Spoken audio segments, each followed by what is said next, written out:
ये आपका सेशन जो है ना ये रिकॉर्ड कर लेता हूँ मैं, और ये आपके साथ में शेयर भी कर लूंगा बाद में। यूट्यूब ग्रुप के जरिए से जो है ना, यूट्यूब चैनल के जरिए से आपको सारी ये वीडियोस मिलती रहेंगी। और बाकी जो मटेरियल है वो मैंने आपको जैसे पहले गाइड किया था, आपने अपना LMS कंटिन्यूसली चेक करते रहना है, ठीक है। जब भी वहां पे कोई अपडेट दूंगा मैं, आपने उसे फॉलो करना है। मैं कोशिश करूंगा अपडेट करने के बाद CR को बता दिया करूंगा, ताकि आपको पता चल जाए कि कोई नई चीज ऐड हुई हुई है। तो आप क्या करेंगे, आप वहां से जो है वो अपना मटेरियल डाउनलोड करें, जो भी आपको इन्फॉर्मेशन वहां पे दी जाती है उसको प्रॉपरली फॉलो करें। सही है? Okay sir. अभी 10:53 हो रहे हैं, तो 11 बजे हम स्टार्ट कर लेते हैं क्लास, ठीक है? ओके सर, जब तक मैं भी घर पहुंच जाऊँ। हाँ, आप लोग जिसने जो घर से बाहर है वो घर पहुंच जाए, और जो लोग ज्वाइंट हैं वो मेरे साथ रहें। उनको मैं बेसिक जो हमारी क्लास से रिलेटेड इंस्ट्रक्शंस है वो मैं आपको देता रहता हूँ, ताकि आपको आपका टाइम ज़ाया ना हो और आपको भी कुछ ना कुछ पता चलता रहे। LMS के ऊपर मैंने एक डॉक्यूमेंट अपलोड किया था, और उसके अंदर जो मैंने आपको चीज़ें बताई हैं वो मैं आपके साथ एक दफ़ा शेयर कर लेता हूँ। आपका केमिकल 032 के 19 है ना? Yes sir. गुड। से आप जो डॉक्यूमेंट मैंने आपको दिया है, अगर आप उसे LMS के अंदर ना, LMS का जैसे आपका अकाउंट खुलता है, सिर्फ मेरा ख्याल हाँ आप लोगों का LMS का अकाउंट बन गया हुआ है, और आप सारे स्टूडेंट्स को पता भी चल गया होगा कि आपका ईमेल आईडी क्या है और पासवर्ड क्या है, ऐसे ही है? Yes sir. एग्जैक्टली। तो सर अब आपने LMS ये तो बन गया, लेकिन फिर वो कोर्स वगैरह नहीं शो हो रहे हैं।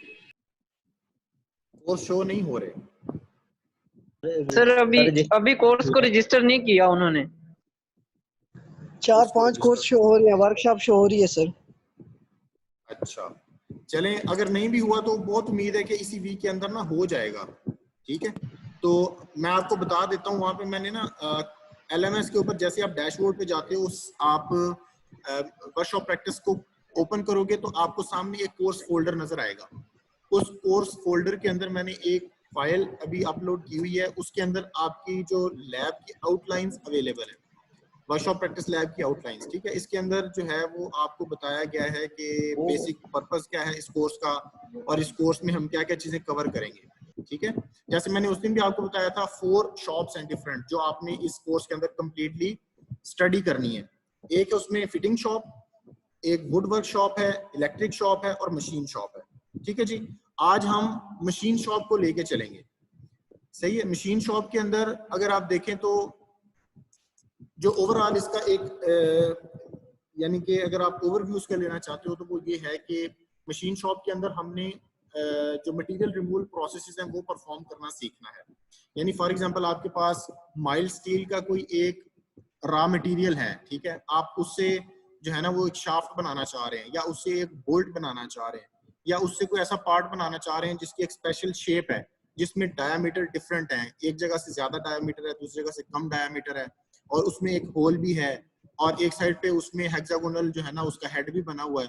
इस तरह की आपको शेप बनाना चाह रहे हैं फॉर एग्जांपल, तो आप क्या करते हैं, मशीन शॉप के अंदर जो मशीन्स हमारे पास अवेलेबल होती हैं आप वो यूज करते हैं, और उससे वो रॉ मटेरियल को फिनिश प्रोडक्ट के अंदर कन्वर्ट कर लेते हैं। ये बेसिक पर्पस है मशीन शॉप का। ये मैं आपको जस्ट वन लाइनर अभी बता रहा हूँ, डिटेल में हम सारी चीजें पढ़ेंगे एक एक करके। इसके बाद हमारे पास जो शॉप आती है वो है फिटिंग शॉप। फिटिंग शॉप का क्या मकसद है? फिटिंग शॉप का मतलब ये होता है कि जब आपने एक पार्ट बना लिया, किसी भी मशीन का एक कंपोनेंट आपने रेडी कर लिया, ठीक है, इस तरह के मुख्तलिफ कंपोनेंट्स आपने रेडी कर लिए, अब आप ये चाह रहे हो कि इन कंपोनेंट्स को मिला के आप एक मशीन बना दो। तो उस मशीन को बनाने के लिए डिफरेंट जो कंपोनेंट्स हैं उनको आपस में ज्वाइन करना पड़ेगा, ठीक है। ज्वाइनिंग जो है वो एक से ज्यादा तरीकों की होती है, या तो ये परमानेंट ज्वाइनिंग हो सकती है या ये टेम्परेरी ज्वाइनिंग हो सकती है। परमानेंट ज्वाइनिंग की एग्जांपल क्या हो सकती है, मुझे को बताएगा क्लास में से? Welding How can sir. be permanent? Yes, exactly. Welding. Welding is an example of permanent joint. और इसके अलावा किसी के ज़हन में कोई है?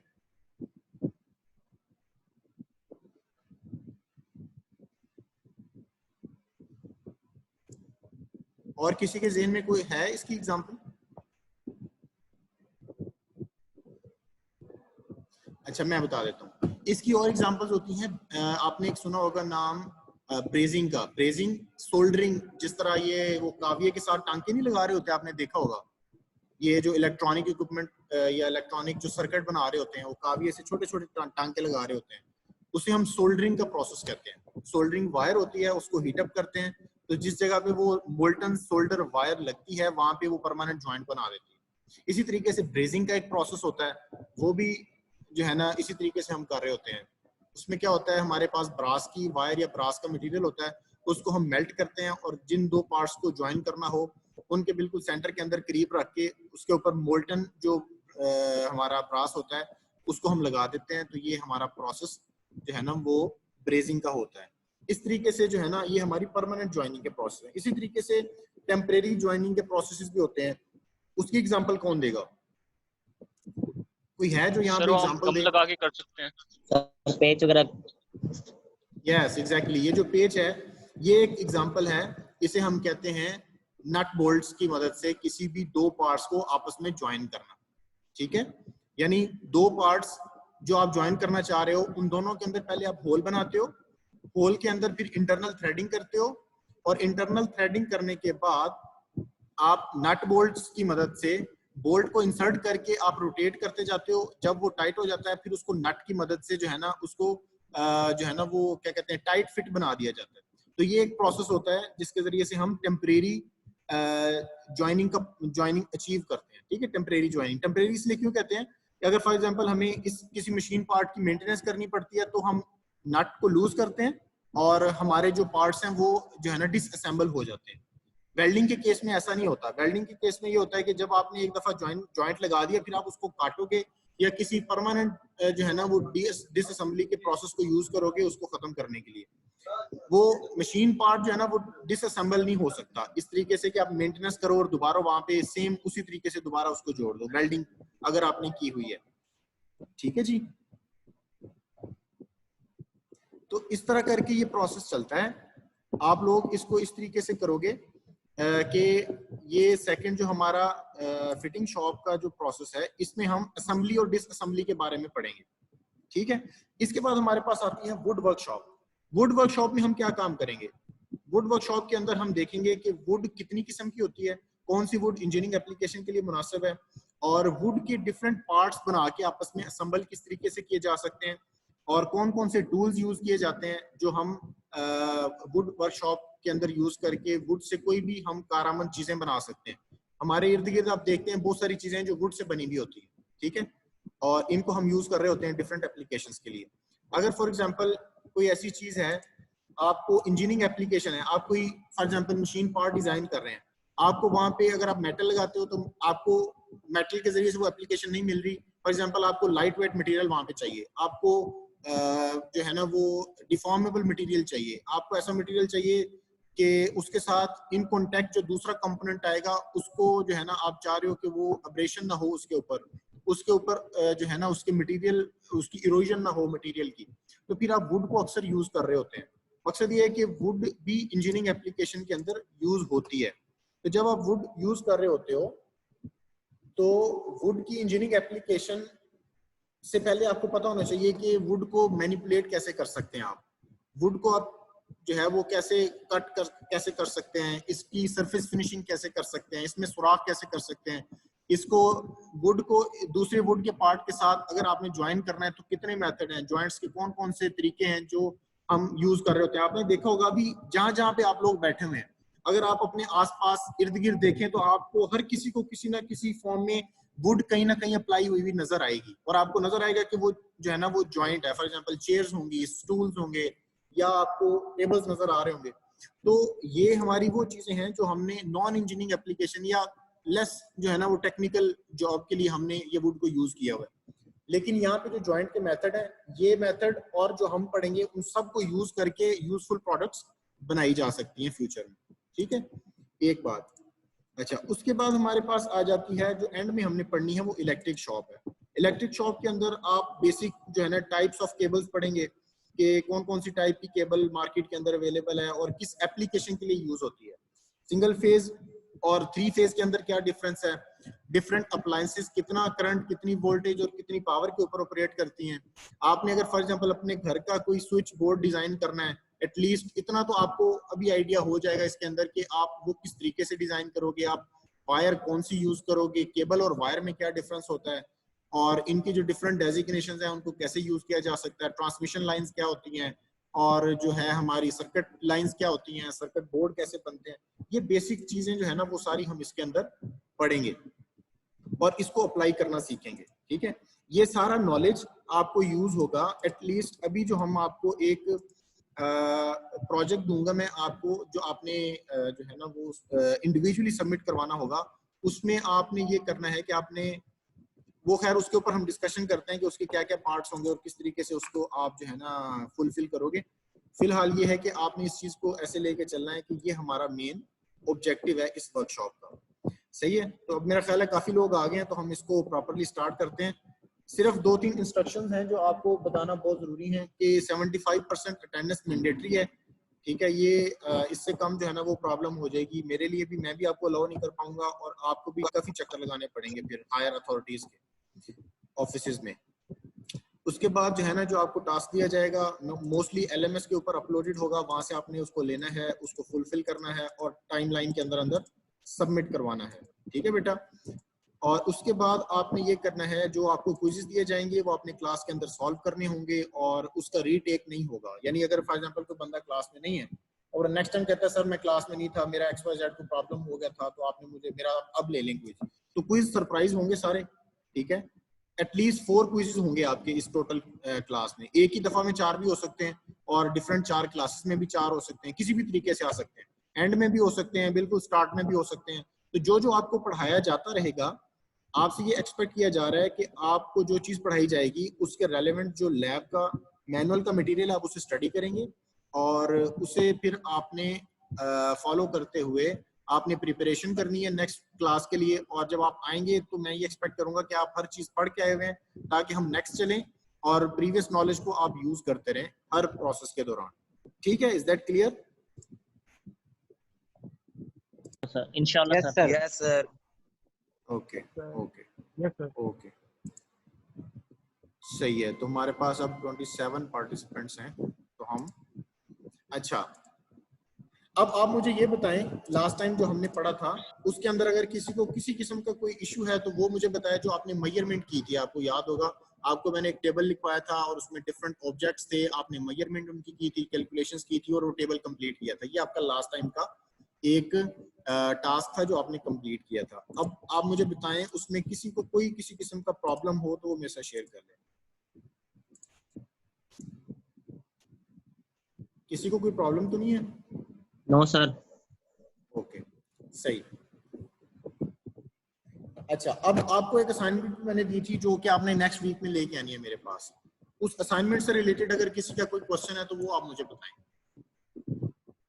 जेडीएसी बनानी है वो तो बन जाएगी 1 मिनट के। अस्सलाम वालेकुम सर। जी वालेकुम सलाम बेटा। सर जस्ट हमने डेफिनेशंस लिखनी है ना, यूनिट्स की डिटेल्स तो नहीं ना लिखनी? अच्छा, इसमें मैंने आपको बेटा बताया ये था कि आपने ये करना है कि सिस्टम इंटरनेशनल के जो बेस क्वांटिटीज हैं, 7 बेस क्वांटिटीज जो हैं, आपने 7 बेस क्वांटिटीज। सर ये आपकी वॉइस क्लियर नहीं आ रही है। सब कोई वॉइस क्लियर नहीं आ रही है? आपको नहीं आ रही? सर वॉइस क्लियर है, क्लियर है। मैं ये आपको बताना चाह रहा हूँ कि जो आपने असाइनमेंट बनानी है उसके अंदर जो बेस क्वांटिटीज हैं, 7 बेस क्वांटिटीज, उनके नाम और जो उनके रिस्पेक्टिव यूनिट्स हैं उनके नाम और हर यूनिट को डिफाइन करना है। ये तकरीबन आपकी मेरा ख्याल 4 से 5 पेजेस की असाइनमेंट बनेगी। इसमें आपने हर, फॉर एग्जांपल हम लेंथ की बात करते हैं, लेंथ है, इसका यूनिट क्या है सर? मीटर। यस, मीटर की स्टैंडर्ड डेफिनेशन क्या है? सिस्टम इंटरनेशनल के अंदर मीटर की स्टैंडर्ड डेफिनेशन क्या है, वो आपने डेफिनेशन लिखनी है। सर आपने कहा था कि सबकी मैच भी ना होती और सिमिलरिटी ना हो। सर अगर स्टैंडर्ड होगी तो सबकी भी सेम ही होगी ना सर? हाँ, कोई मसला नहीं है। आप लोगों के लिखने के अंदाज से या आप लोगों के जो है ना वो असाइनमेंट से, मेरा इतना तजुर्बा हो गया, मुझे पता चल जाएगा कि कौन बंदे ने जो है ना वो इंटरनेट से देख के और चीजों को प्रॉपर सोर्स करके लिखा हुआ है, और कौन सा बंदा है जिसने सिर्फ ये देखा है कि दूसरे ने कर लिया, चलो लाओ यार मैं भी कर लूं। ठीक है, तो मुझे इसमें आइडिया हो जाता है ना, अब थोड़ा एक्सपीरियंस हो गया मुझे। सर मैंने असाइनमेंट बना ली है सर, वो डेफिनेशन जो लिखी है ना सर वो जस्ट 2 पेजेस की बनी है, जैसा आपने कहा ना डिफाइन करना है, अगर वो एक्सप्लेन करे फिर तो बढ़ जाएगा। नहीं तो एक्सप्लेन सर नहीं वो करना, जस्ट ठीक है, कोई इशू नहीं है, फिर सर जस्ट आपने फिर वो जस्ट 2 पेजेस की बनती है। कोई मसला नहीं है, 2 पेजेस की असाइनमेंट इनफ है। उसमें कंटेंट पूरा होना चाहिए। कंटेंट आपका क्या है? क्वांटिटीज के नाम, यूनिट के नाम यस और सर वो यूनिट तो की लिखा हुआ है। डेफिनेशन। यस सर वो ठीक है। और ये आपने ये जो इसके साथ एसोसिएटेड चीज है, ये मैं आपको भी बता दूं कि जो भी आपकी असाइनमेंट्स होंगी, मैं ये एक्सपेक्ट करूंगा कि आप वो खुद कर रहे हैं और उसे आप जहन में भी रखेंगे। आपने उसे पढ़ना है, याद करना है। जब भी हमारे क्विज़ेस या हमारे एग्जाम्स होंगे, इसके अंदर जो हम मटेरियल क्लास के अंदर पढ़ते हैं प्लस जो असाइनमेंट्स आपको दी हुई होती हैं वो भी इसमें इंक्लूडेड होंगी। Is that clear? Yes sir ठीक हो गया। ओके, तो ये चीज आपने एक प्रॉब्लम है रखनी। जी बेटा बोले। तो जो हम बेस यूनिट लिख रहे हैं वो एज अ कन्वेंशन उनकी डेफिनेशन डिफरेंट भी हो सकती है। सिस्टम इंटरनेशनल के अंदर एक नहीं। स्टैंडर्ड डेफिनेशन है बेटा। सिस्टम इंटरनेशनल ने एक यूनिट को एक ही तरीके से डिफाइन किया हुआ है। आपको डेफिनेशन मुख्तलिफ जगहों से मुख्तलिफ तरीकों से मिल सकती है, लेकिन हमने वो सारी डेफिनेशंस को रद्द करके सिर्फ सिस्टम इंटरनेशनल की डेफिनेशन को अडॉप्ट करना है। ठीक है, आपने यही तो आपका टास्क है कि आपने सर्च करना है कि यूनिट को सिस्टम इंटरनेशनल की जो स्टैंडर्ड डेफिनेशंस हैं उसके मुताबिक किस तरीके से लिखा जाता है। स्टैंडर्ड डेफिनेशन मीटर की क्या है, स्टैंडर्ड डेफिनेशन एम्पेयर की क्या है, मोल की डेफिनेशन क्या है। ठीक है, ये सारे यूनिट्स जो हैं इनको सिस्टम इंटरनेशनल ने किस तरीके से डिफाइन किया है, तो ये चीजें आपने खुद ढूंढनी है। और इसके साथ जब आप रेफर करते हो ना कि फॉर एग्जांपल मैंने ये चीज ढूंढी है और ये मुझे इस सोर्स से मिली है, इस वेबसाइट से मिली है या इस जो है ना जगह से मिली है, तो आप क्या करते हो, आप फिर उस चीज को साथ में लिखती हो अपनी असाइनमेंट के अंदर। रेफरेंसेस का सेक्शन बनाते हो एंड के ऊपर। जो आपका आपने देखा है कभी जो आपके डॉक्यूमेंट साइंटिफिक डॉक्यूमेंट्स होते हैं उसके अंदर फॉर एग्जांपल आपने एक लाइन लिखी है और आप ये क्लेम करना चाह रहे हो कि ये मैंने किसी भी XYZ एक सोर्स से ली है, तो आप वहां पे एक निशान डालते हो 1 स्क्वायर ब्रैकेट्स के अंदर और एंड पे जाके रेफरेंसेस सेक्शन के अंदर 1 के सामने लिखते हो कि रेफरेंस है क्या। आपने देखा है कभी इस तरीके से रिपोर्ट्स को लिखा हुआ? Yes sir. हाँ, अगर नहीं किसी ने देखा तो वो कोई भी रिसर्च पेपर जो है ना वो डाउनलोड करके ना इंटरनेट से वो देख सकता है, किसी भी फॉर्म में आप लिख सकते हैं। अभी फिलहाल कोई मैं आपको ये नहीं कह रहा कि आपने इस तरीके से रेफरेंसेस देने हैं और आपने 1 किस तरीके से लिखना है, ऊपर लिखना है, नीचे लिखना है, सबस्क्रिप्ट बनाना है, सुपरस्क्रिप्ट बनाना है या उसको नॉर्मल फॉर्मेटिंग में लिखना है, जैसे आपको इजी लगे। फिलहाल मैं आपको सिर्फ ये सिखा रहा हूँ कि किस तरीके से आपने चीजों को साइट करना है या किस तरीके से रेफरेंसेस लिखने होते हैं। तो सिर्फ उस चीज को हम जो है ना वो भी लेके चल रहे हैं, तो आपको ये ज़हन में होना चाहिए। ठीक है, पता चल गया इसका? Hello, yes sir. हाँ जी, अस्सलाम वालेकुम। Yes sir.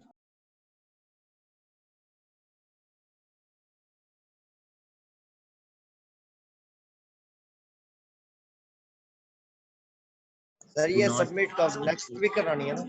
During grinding of the tools, don't give excessive feed to the cutting tools. It damages the tools tip. जी बेटा, आप बताएं क्या क्वेश्चन है आपका? सर ये सबमिशन कब करानी है, ये सबमिट कब सबमिशन करानी है? ये बेटा नेक्स्ट टाइम जब आप नेक्स्ट वीक में अपनी वर्कशॉप प्रैक्टिस की लैब लेने के लिए आओगे तो आप ये चीजें लेके आओगे और सबमिट करवाओगे। ठीक है, ओके सर, थैंक यू। ठीक है, हाँ जी। तो यार ये ऑनलाइन सेशन जो है बेटा ये इस तरीके से चलेगा, इसमें थोड़े से प्रॉब्लम्स भी आएंगे आप लोगों के लिए। हो सकता है कुछ लोग घर में बिजी हों ये वो, लेकिन आप कोशिश ये करें कि जो टाइम है ना उसके मुताबिक आप अपने आप को थोड़ा स्पेयर रखें, क्योंकि घर में होते हुए ये चीज़ भी एक बैटल होती है घर वालों को रियलाइज कराना कि ये क्लास मैंने लेनी है और इस टाइम में मैं बिजी हूँ। तो थोड़ा सा ये है तो सही चैलेंजिंग काम, लेकिन आप अगर ये कर लें तो ये बेहतर होगा ना। इसलिए मैंने ये अभी जो है ना अभी तक का सारा टाइम इसमें लगाया कि सारे लोग आ जाएं एक दफा।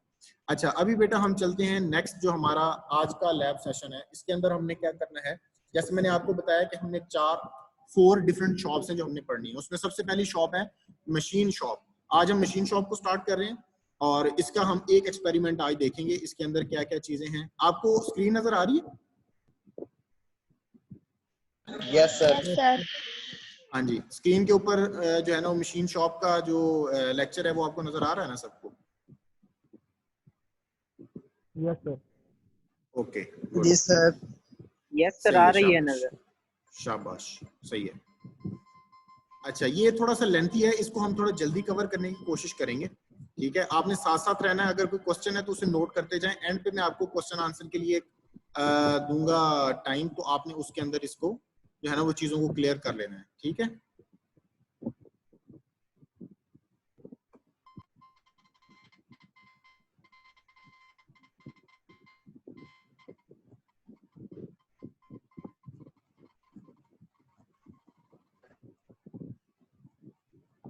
अच्छा बेटा, आज ना मशीन शॉप की टोटल डिटेल्स है ना वो हम डिस्कस कर लेंगे, ठीक है? आज हमारे पास कब तक टाइम है सीआर? 10:40 पे क्लास स्टार्ट हुई है और हमारे पास टाइम है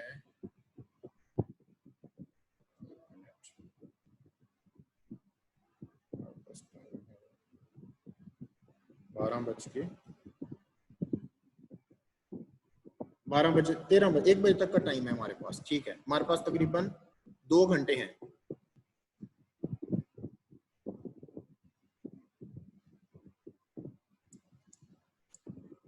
अच्छा, अब ऐसे है कि ये हमारी ना जूम के ऊपर थोड़ा टाइम भी लिमिटेड होता है। ये हो सकता है किसी भी, ये 40 मिनट्स की एक मीटिंग अलाउ करते हैं, ठीक है?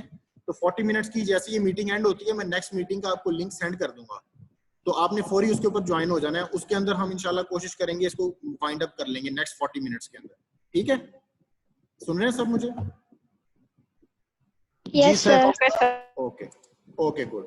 अच्छा, मशीन शॉप बेटा, सबसे पहले हम इसके अंदर ना प्रिकॉशंस को देख लेते हैं, और ये प्रिकॉशंस क्यों जरूरी हैं ये मैंने लास्ट टाइम भी थोड़ा आइडिया दिया था। मशीन शॉप जो है ये बेसिकली एक वर्क प्लेस है। जब भी आप लोग देखें 4 साल के बाद इंशाल्लाह आपने जब 3 साल के बाद पास आउट होकर इंडस्ट्री के अंदर जाना है, तो आपने किसी वर्क प्लेस के ऊपर काम करना है। और वर्क प्लेस में क्या होता है, वर्क प्लेस और जिन जगहों पे अभी हम रह रहे हैं, घर में या क्लासरूम में या आने जाने में, जो भी हम जगह देखते हैं, इनमें बहुत डिफरेंस होता है। वर्क प्लेस के ऊपर बहुत सारे हैजर्ड्स इन्वॉल्व होते हैं, ठीक है? हैजर्ड से क्या मुराद है? जो भी पोटेंशियल साइट्स होती हैं जहां पे हमें कोई भी नुकसान पहुंच सकता है, फिजिकल, मेंटल या इन मोनेटाइजेशन टर्म्स, किसी भी किस्म का हमें नुकसान हो सकता है, उन चीजों को हम कहते हैं हैजर्ड्स। फॉर एग्जांपल, इसकी जो है ना एग्जांपल मैं आपको एक देता हूं, बाकी मैं कोशिश करूंगा कि आप अगर मुझे बता सकें तो वो एक, ये हमारी 2 वे कम्युनिकेशन हो जाएगी। फॉर एग्जांपल मैं कहता हूं जी, एक जो है ना वो इलेक्ट्रिकल हैजर्ड है, ठीक है? अब कोई भी हमारे पास अगर फॉर एग्जांपल इलेक्ट्रिकल अप्लायंस है, उसके साथ से अगर कोई वायर गुजर रही है और किसी भी वजह से वो वायर कट जाती है, तो ये एक इलेक्ट्रिकल हैजर्ड है। मैं गुजर रहा हूँ, फॉर एग्जांपल मेरा हाथ अगर लगता है किसी भी लाइव वायर के ऊपर, तो मुझे करंट लग सकता है। करंट मेरी बॉडी से होके जमीन के अंदर गुजरेगा और मुझे इलेक्ट्रिकल शॉक लगेगा, और ये एक फिजिकल डैमेज जो है ना वो बॉडी के अंदर हो सकता है। ये एक इलेक्ट्रिकल हैजर्ड है। इस तरह के किसी भी और हैजर्ड की आप एग्जांपल दे सकते हैं मुझे? Sir machine hazard. Yes, machine से कौन कौन से हैजर्ड एसोसिएटेड है? मशीन फॉर एग्जांपल ये जो रोटरी मशीन्स होती हैं, फॉर एग्जांपल जिनमें कोई भी कंपोनेंट रनिंग है, जिसमें मोटर चल रही है, मोटर के साथ कोई कंपोनेंट है वो चल रहा है, जैसे पंखा चल रहा है किसी के साथ लगा हुआ, या वेन्स लगे हुए वो घूम रहे हैं, या लेथ मशीन के केस में चक घूम रहा है, ठीक है? तो इसमें क्या होता है कि रोटरी मशीनरी जो है ना, ये एक बहुत बड़ा हैजर्ड होता है। जब आप लूज ड्रेस पहन के किसी भी रोटरी मशीन के पास जाते हो, तो आपका अगर वो लूज ड्रेस रोटरी मशीन के साथ इन कांटेक्ट आता है और वो लिपट जाता है उस रोटरी मशीन के साथ, तो ये एक बहुत बड़ा फिजिकल डैमेज का बायस बन सकता है, ठीक है? ये एक, इसे हम कहते हैं रोटरी मशीन हैजर्ड, ठीक है? इसी तरीके से पिंचिंग हैजर्ड होता है। बहुत सारी जगह ऐसी होती हैं कि वहां पे आपने फॉर एग्जांपल, ये हमारे पास ना आपने देखा होगा ब्लू कलर की वाइसेस लगी हुई हैं वर्कशॉप के अंदर। ये इसका एक जॉ जो है ना वो स्टेशनरी होता है, दूसरा जॉ मूवेबल होता है। अगर फॉर एग्जांपल कोई खेलते हुए या कोई जो है ना इसमें मजाक करते हुए कोई उंगली रख के उसको दबाता है, तो ये पिंचिंग हैजर्ड बड़ा जबरदस्त किस्म का लग सकता है, इससे भी नुकसान हो सकता है। तो इसलिए आपको कोशिश की जाती है कि किसी भी वर्क प्लेस के ऊपर जाने से पहले, अगर आप इंडस्ट्री में जाएंगे, केमिकल प्रोसेस पे प्लांट पे जाएंगे, केमिकल प्रोसेस प्लांट पे जाने से पहले आपको सेफ्टी की ट्रेनिंग दी जाती है। आपको जो है ना 3-4 घंटे के अंदर पूरी ओरिएंटेशन करवाई जाती है प्लांट की। आपको बताया जाता है कि प्लांट में कौन कौन सी मशीन किस किस जगह पे अवेलेबल है और उस मशीन के साथ कौन कौन से हैजर्ड्स इन्वॉल्व है, ठीक है। तो आपको उन हैजर्ड से कैसे बचना है, वो सेफ्टी प्रिकॉशंस की फॉर्म में होती है या सेफ्टी ओरिएंटेशन की फॉर्म में होती है हर इंडस्ट्री में। मैंने यूनिलीवर में जॉब की है 2 साल, और यूनिलीवर एक केमिकल प्रोसेस प्लांट है। तो इस केमिकल प्रोसेस प्लांट पे जाने से पहले हमारी यानी कि एक वर्कर से लेके एक चीफ इंजीनियर तक, जब कोई भी इनमें से अगर प्रोसेस प्लांट पे पहली दफा आता है तो उसकी सेफ्टी ओरिएंटेशन करवाना जरूरी होती है। यानी इतनी इंपॉर्टेंट चीज है ये कि कोई भी इसको स्किप नहीं कर सकता, सही है। इसलिए आपको थोड़ा सा इसमें मैं टाइम ज्यादा लगा रहा हूँ ताकि आपके ज़हन में अहमियत रहे कि सेफ्टी प्रिकॉशंस कितनी जरूरी है, ठीक है। आपको मैंने बता दिया था कि आपने जो है ना वो लूज फिट ड्रेस नहीं पहनना इसके अंदर, ठीक है। बच्चियों ने और बच्चों ने दोनों ने इस चीज को इंश्योर करना है कि जब आपने लैब में आना है तो आपका ड्रेस ऐसा हो कि उसमें उसका कोई भी पल्लू ऐसा ना हो कि वो आगे साथ उड़ के कहीं भी आगे पीछे जो है ना वो यानी कि रोटरी मशीन के साथ इन कॉन्टेक्ट आ सके, ठीक है। आमतौर पे लोग कहते हैं कि इसमें जो है ना वो लैब कोट इस्तेमाल करें या डांगरी इस्तेमाल करें, वो अगर आपके पास नहीं है तो कोई मसला नहीं है, लेकिन आपने सिर्फ ये इंश्योर कर लेना है कि जो ड्रेस आपने पहना हुआ है वो लूज ड्रेस नहीं होना चाहिए।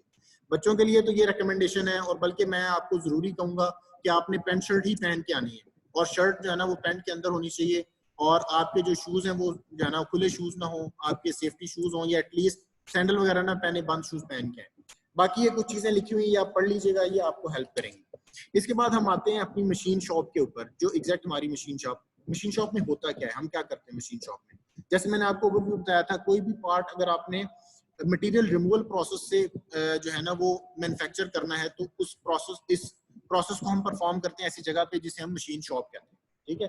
इसकी डिस्क्रिप्शन जो है ना मैं आपको ये वाला जो डॉक्यूमेंट है ये मैं LMS के ऊपर भी डाल दूंगा, और अगर किसी को चाहिए हो ईमेल के अंदर या कोई अगर और भी किसी के साथ कोई इशू हो तो फॉर एग्जांपल किसी का LMS नहीं बना हुआ तो वो मुझसे ले भी सकता है। इसको आपने पढ़ लेना है। इसमें जो है ना 19 वाले ग्रुप में सेंड कर दिया सर, वो अभी तो किसी का 2-3 बच्चों का हुआ है रजिस्ट्रेशन कोर्स, तो LMS चल रहा है, बता बाकी ये मैं ना फिर आपके CR के साथ शेयर कर लूंगा, और CR से मैं ये कहूंगा कि आप बाकी सारी क्लास को दे दें, ईमेल कर दें, क्योंकि मैं एक एक बंदे को ईमेल करना मेरे लिए मुश्किल होगा और ग्रुप के अंदर डालना भी इतना प्रोफेशनल नहीं लगता ना।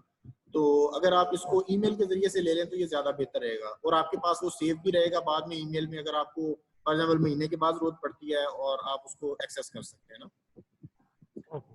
ठीक है जी। अच्छा, अब हम देख लेते हैं कि कौन कौन सी मशीन हैं जो मशीन शॉप में आप यूज करते हैं। लेथ मशीन का नाम किस किस ने नहीं सुना हुआ मुझे ये बताएं। कोई ऐसा है स्टूडेंट जिसने लेथ मशीन आज पहली दफा सुना है नाम? Yes sir. एक स्टूडेंट है, चलें कोई बात नहीं। ये मैं आपसे इसलिए पूछ रहा हूँ ताकि मुझे पता चल जाए कि मैंने क्या चीजें जो है ना आपको एक्सप्लेन करनी है और कौन सी चीजें हैं जिनको मैंने स्किप करना है कि आपको पता है पहले से। लेथ मशीन बेटा एक ऐसी मशीन टूल को कहते हैं जिसके ऊपर आप मैन्युफैक्चरिंग प्रोसेस परफॉर्म करते हैं, और किसी भी रॉ मटेरियल को जो कि स्टील का बना हुआ है या मेटल का बना हुआ रॉ मटेरियल है, उसके ऊपर से आप मटेरियल को रिमूव करते हो और आप फाइनल शेप जो है ना उसकी अचीव करते हो। अब फॉर एग्जांपल मैं आपको इसकी अगर एग्जांपल दूं तो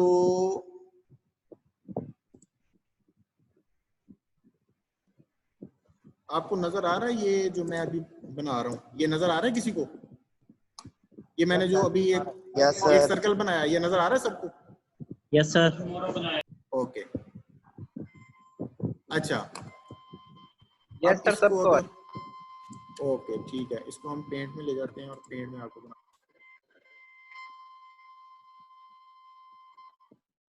अच्छा, अब आप ये देखें,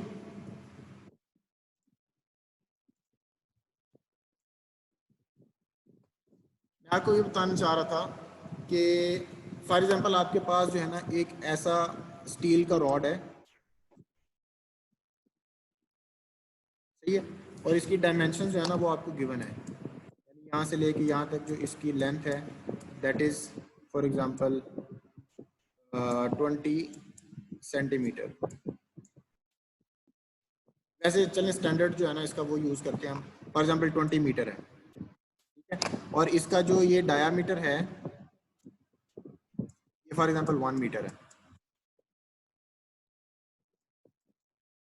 और आपसे ये कहा जाता है कि आपने एक ऐसी जो है ना इसके अंदर से पार्ट बना के देना है जो कि जिसकी शक्ल जो है ना इस तरीके से हो कि वो यहाँ से तो 1 मीटर हो और आगे जाके ये यहाँ से 1/2 मीटर हो जाए।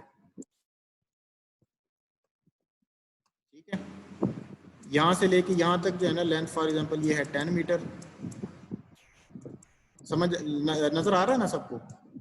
मेरे लिए ये मैं पहली दफा बोर्ड यूज कर रहा हूँ, तो मुझे आइडिया नहीं है कि क्लास मेरे साथ इस टाइम पे है कि नहीं।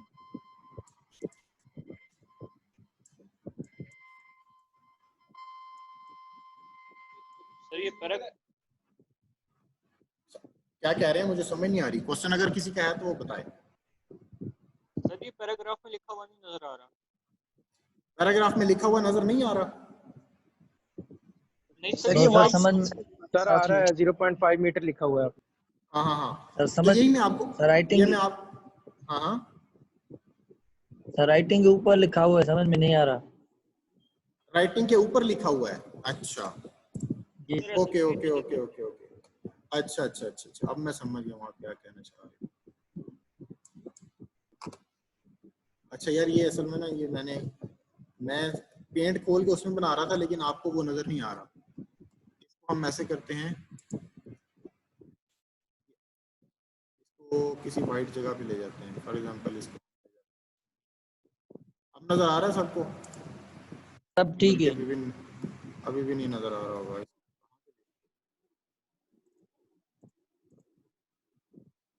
न्यू डॉक्यूमेंट तो इसमें आता ही नहीं है।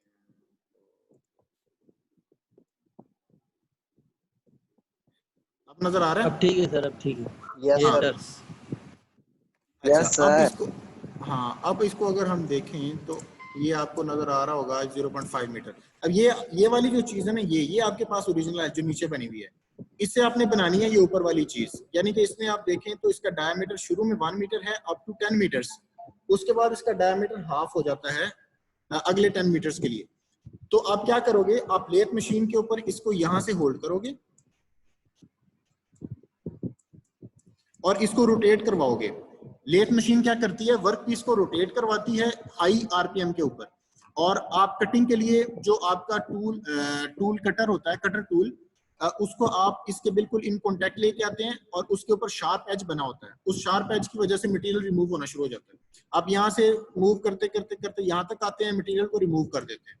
और रिमूव हर ये फॉर एग्जांपल ये जो है ना 0.5 मीटर आपको फाइनल डायमीटर चाहिए, और यानी कि कितना मटेरियल जो है दोनों साइडों से रिमूव होगा, 0.25 मीटर, 0.25 दोनों साइडों से। ठीक है, डायमीटर वाइज अगर देखें तो उसको सारे को आपने एक दफा में रिमूव नहीं करना होता, आप स्टेप वाइज रिमूव करते हो। वो किस चीज पे डिपेंड करता है, वो आपका जो मटेरियल जिसको आप काट रहे हो उसके मटेरियल के ऊपर डिपेंड करता है, आपके कटर टूल पे डिपेंड करता है, और जो आपकी आरपीएम है उस पर डिपेंड करता है, कटिंग स्पीड पे डिपेंड करता है। ये चीजें हम आगे पढ़ेंगे, ये जस्ट आपको सिर्फ सिखाने के लिए चीजें दिखाई हैं कि इसके ऊपर काम किस तरीके से हम करते हैं। पता चल गया आपको कि ये क्या मेन काम क्या है इसका, कैसे मटेरियल को रिमूव किया जाता है, क्या हिसाब किताब है इसका। एक ओवरव्यू आपको मैंने बता दिया है।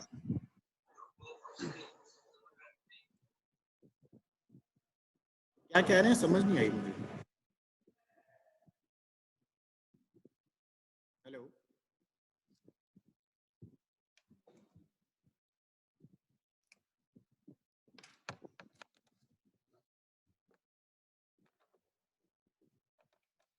बेटा अगर किसी का कोई क्वेश्चन है तो वो बताएं, ताकि ये टू वे कम्युनिकेशन रहे और मुझे पता चलता रहे कि क्लास कनेक्टेड है।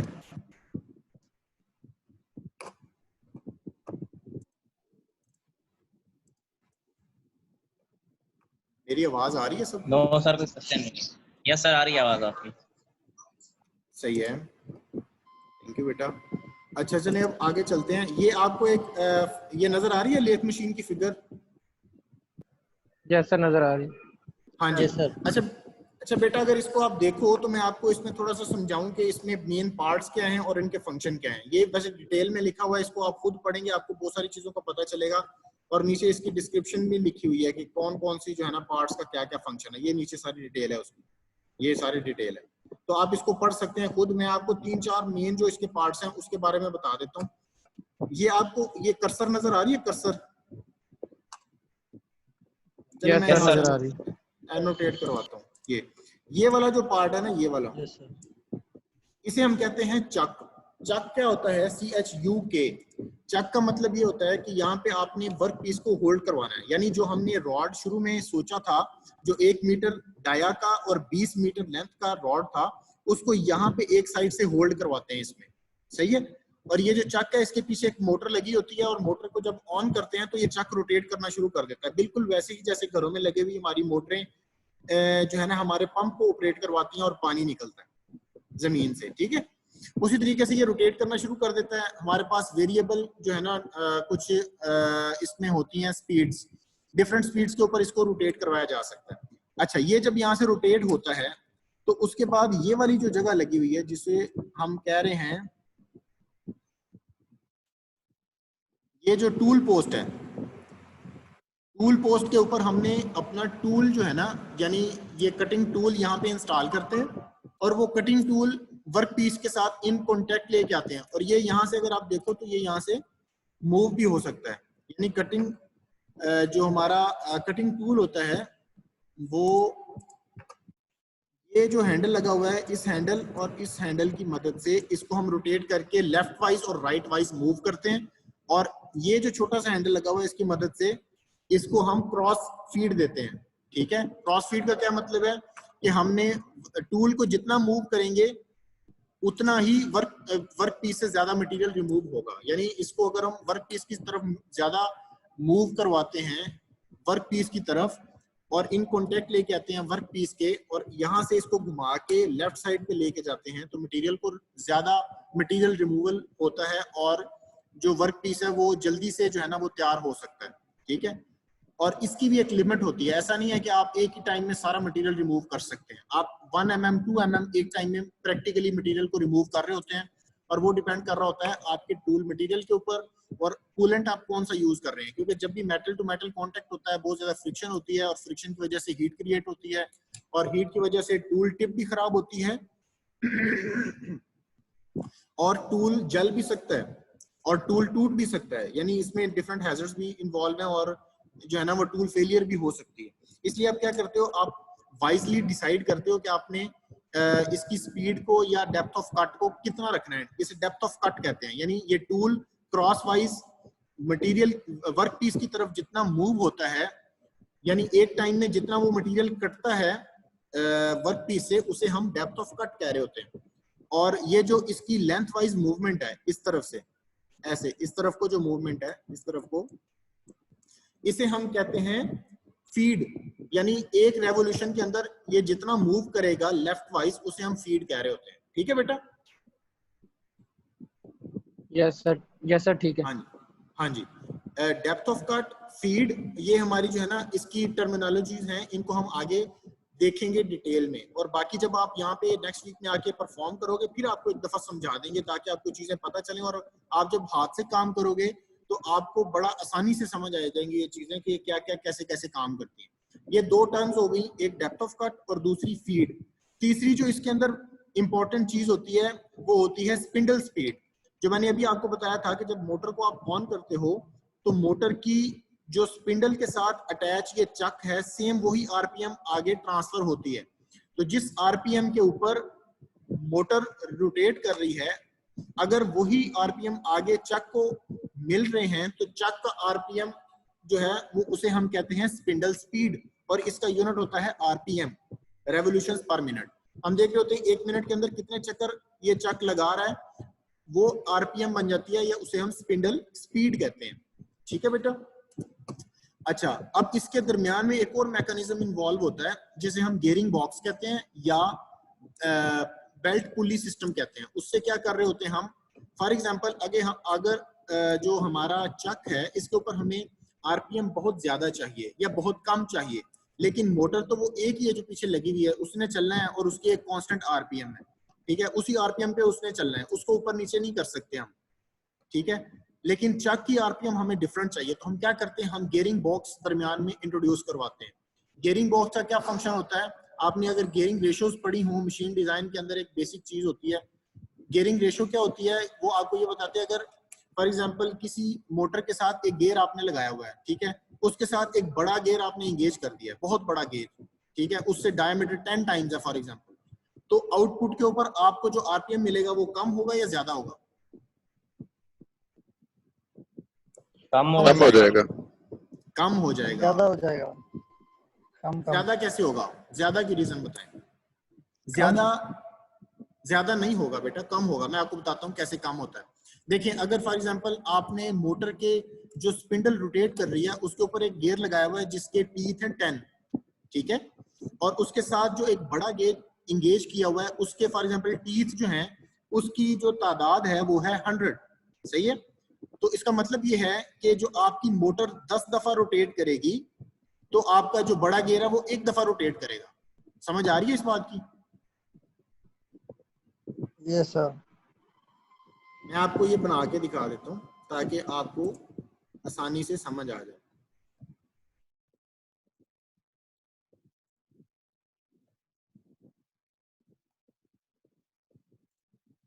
अच्छा, अब फॉर एग्जांपल यहाँ पे एक खाली पेज है, उसके ऊपर आपको समझाता हूँ ये। अच्छा जी, अब फॉर एग्जांपल आपके पास ये मोटर है, ठीक है, इसकी आउटपुट के ऊपर एक शाफ्ट है और शाफ्ट के ऊपर एक गियर लगा हुआ है, ठीक है। इस गियर के ऊपर नंबर ऑफ टीथ हैं 10, सही है बेटा। और इसके साथ ही आपने ना एक और गियर इंगेज कर दिया इसी शाफ्ट के ऊपर। चलें मैं यहाँ पे नीचे बना देता हूँ। ये एक बड़ा गियर है, ये मैं आपको साइड से दिखा रहा हूँ। साइड से अगर गियर देखेंगे तो इस तरीके से नजर आएगा ना। आप समझ रहे हैं बेटा जो मैं आपको समझाने की कोशिश कर रहा हूँ? मुझे अगर आप जवाब देते रहेंगे तो मुझे पता चलेगा कि लोग जाग रहे हैं, वरना यस सर। Yes sir. अब ये फॉर एग्जांपल जो बड़ा गियर है इसके ऊपर नंबर ऑफ टीथ हैं 100। इसको एक दफा रोटेट करेंगे तो यहां से कितने टीथ रोटेट होंगे? अगर 10? छोटा जो यस एग्जैक्टली, अगर जो छोटा गियर है वो एक दफा कंप्लीट रेवोल्यूशन एक कंप्लीट करेगा, इसका मतलब ये है कि वहां से 10 टीथ मूव हुए हैं, तो इसके साथ जो 10 टीथ होंगे ये मूव हो जाएंगे। वो फिर नेक्स्ट एक रेवोल्यूशन कंप्लीट करेगा तो यहाँ से 20 टीथ मूव हो जाएंगे। वो एक नेक्स्ट रेवोल्यूशन छोटा गियर और कंप्लीट करेगा तो यहाँ से 30 टीथ जो है ना वो रोटेट हो जाएंगे। यहाँ से एक कंप्लीट रेवोल्यूशन के लिए हमें कितने टीथ को रोटेट करना पड़ता है? 100 टीथ को, यानी बड़े गियर की बात कर रहा हूँ ना। हाँ, वो 10 टाइम्स रोटेट करना पड़ेगा छोटे को।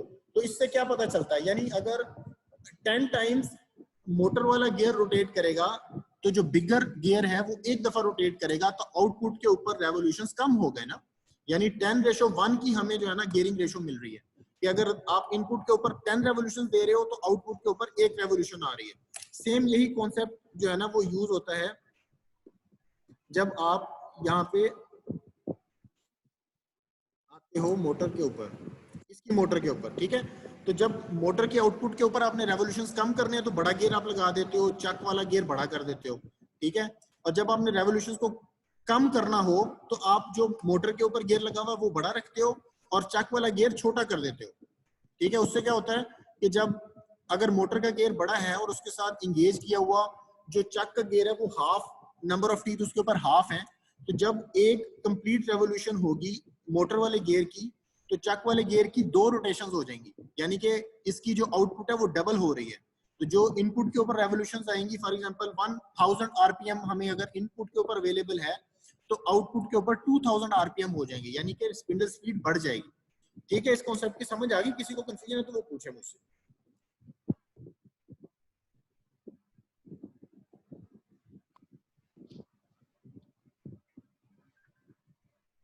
सर ये वाला पॉइंट रिपीट कर दें, अभी जो समझाया। हाँ, ये बेटा मैं इसमें एक बार फिर बता देता हूँ। मैंने आपको ये बताया है जो मोटर के ऊपर, मोटर की आउटपुट के ऊपर जो स्पिंडल के ऊपर ना एक गियर लगा हुआ है, ठीक है। गियर के कुछ नंबर ऑफ टीथ हैं। आप ये चाह रहे हो कि जो मोटर के ऊपर आरपीएम आपको मिल रही है वो तो फिक्स है, लेकिन चक के ऊपर आपको आरपीएम कम या ज्यादा चाहिए होती है। उसके लिए आपको डिफरेंट साइज के गियर्स यूज करने पड़ते हैं। मैं सिर्फ आपको ये समझाने की कोशिश कर रहा हूँ कि चक के ऊपर जो स्पिंडल स्पीड है या नंबर ऑफ आरपीएम पर सेकंड पर मिनट है वो अगर बढ़ते हैं तो वो किस तरीके से बढ़ते हैं, और अगर कम होते हैं तो किस तरीके से कम होते हैं। मैं आपको ये बता रहा हूँ कि अगर ये बढ़ते हैं तो ऐसे बढ़ते हैं कि जो मोटर के ऊपर गियर लगा हुआ है उसके साथ जो हमने चक का गियर इंगेज करवाया हुआ है उनके साइज का डिफरेंस होता है। साइज ज्यादा होता है या कम होता है, ये डिपेंड करता है कि चक के ऊपर आपको आरपीएम ज्यादा चाहिए या कम चाहिए। अगर आपको चक के ऊपर आरपीएम ज्यादा चाहिए तो आप चक वाला गियर छोटा रखोगे, ठीक है। और अगर चक के ऊपर आरपीएम आपको कम चाहिए तो आप चक का गियर बड़ा करोगे और मोटर का गियर छोटा रखोगे। सिर्फ ये कॉन्सेप्ट है। बाकी जो है ना इसमें जो डिटेल्स हैं वो मशीन डिजाइन से रिलेटेड है, वो उसकी हमें जरूरत नहीं है, हमने उसमें जाना ही नहीं है। आपके क्वेश्चन आंसर उसमें नहीं है, आपके क्वेश्चन आंसर जो है ना मशीनिंग से रिलेटेड होंगे। ये जस्ट आपको एज अ कॉन्सेप्ट मैंने ये चीज बताई है, ठीक है। अब हम आगे चलते हैं, इस पे काफी टाइम हमारा लग गया। ये हमारी लेथ मशीन की कंस्ट्रक्शन है, इसके आपने डिफरेंट पार्ट्स देख लेने हैं, ठीक है, और इनकी डिटेल्स नीचे अवेलेबल है सारी। अच्छा, इसमें ऊपर कुछ और भी लिखी हुई थी टाइप्स मशीन की कौन कौन सी अवेलेबल है। शेपर मशीन भी होती है एक। शेपर मशीन का क्या फंक्शन होता है, अगर फॉर एग्जांपल आपके पास कोई फ्लैट वर्क पीस है, ये तो राउंड वर्क पीस के ऊपर काम करती है। ये जो लेथ है ये हमेशा राउंड वर्क पीस के ऊपर काम करती है मोस्टली, ठीक है, क्योंकि इसने रोटेट करना होता है और जहां से भी इसने मटेरियल को रिमूव करना है वो symmetric along the centre axis इसने हर चीज को रिमूव करना होता है। फॉर एग्जांपल आपके पास रॉड है, वो भी एक जो है ना वो राउंड शेप का है, जो मटेरियल रिमूव हो रहा है, डायमीटर आपका नेक्स्ट बन रहा है, वो भी सिमेट्रिक अलोंग सेंटर एक्सिस है। तो जो भी आपकी शेप बनती है that must be symmetric around the centre axis lathe machine के अंदर, क्योंकि ये लेथ मशीन जो है ना वो चक के अंदर मटेरियल वर्क पीस को रोटेट करवा रही है और in during rotation material remove होता है, तो सेंटर एक्सिस के अबाउट हर साइड से सिमेट्रिक आपको जो है ना वैल्यूज मिलती है। अब फॉर एग्जांपल आपके पास कोई फ्लैट पार्ट है और आप उसके ऊपर कोई जो है ना वो ऑपरेशन परफॉर्म करना चाह रहे हैं।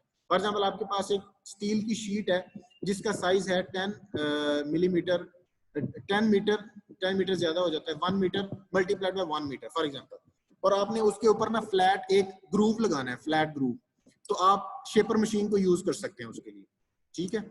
इसी तरीके से मिलिंग मशीन होती है। मिलिंग मशीन का क्या काम होता है, मिलिंग मशीन में एक हमारे पास मल्टी पॉइंट कटिंग टूल होता है। इन सब में सिंगल पॉइंट कटिंग टूल है। पहले जो हमने दो चीजें देखी हैं लेथ और shaper, single point cutting tool, और जो मिलिंग मशीन होती है इसके अंदर मल्टी पॉइंट कटिंग टूल होता है। मल्टी पॉइंट कटिंग टूल का क्या मतलब है,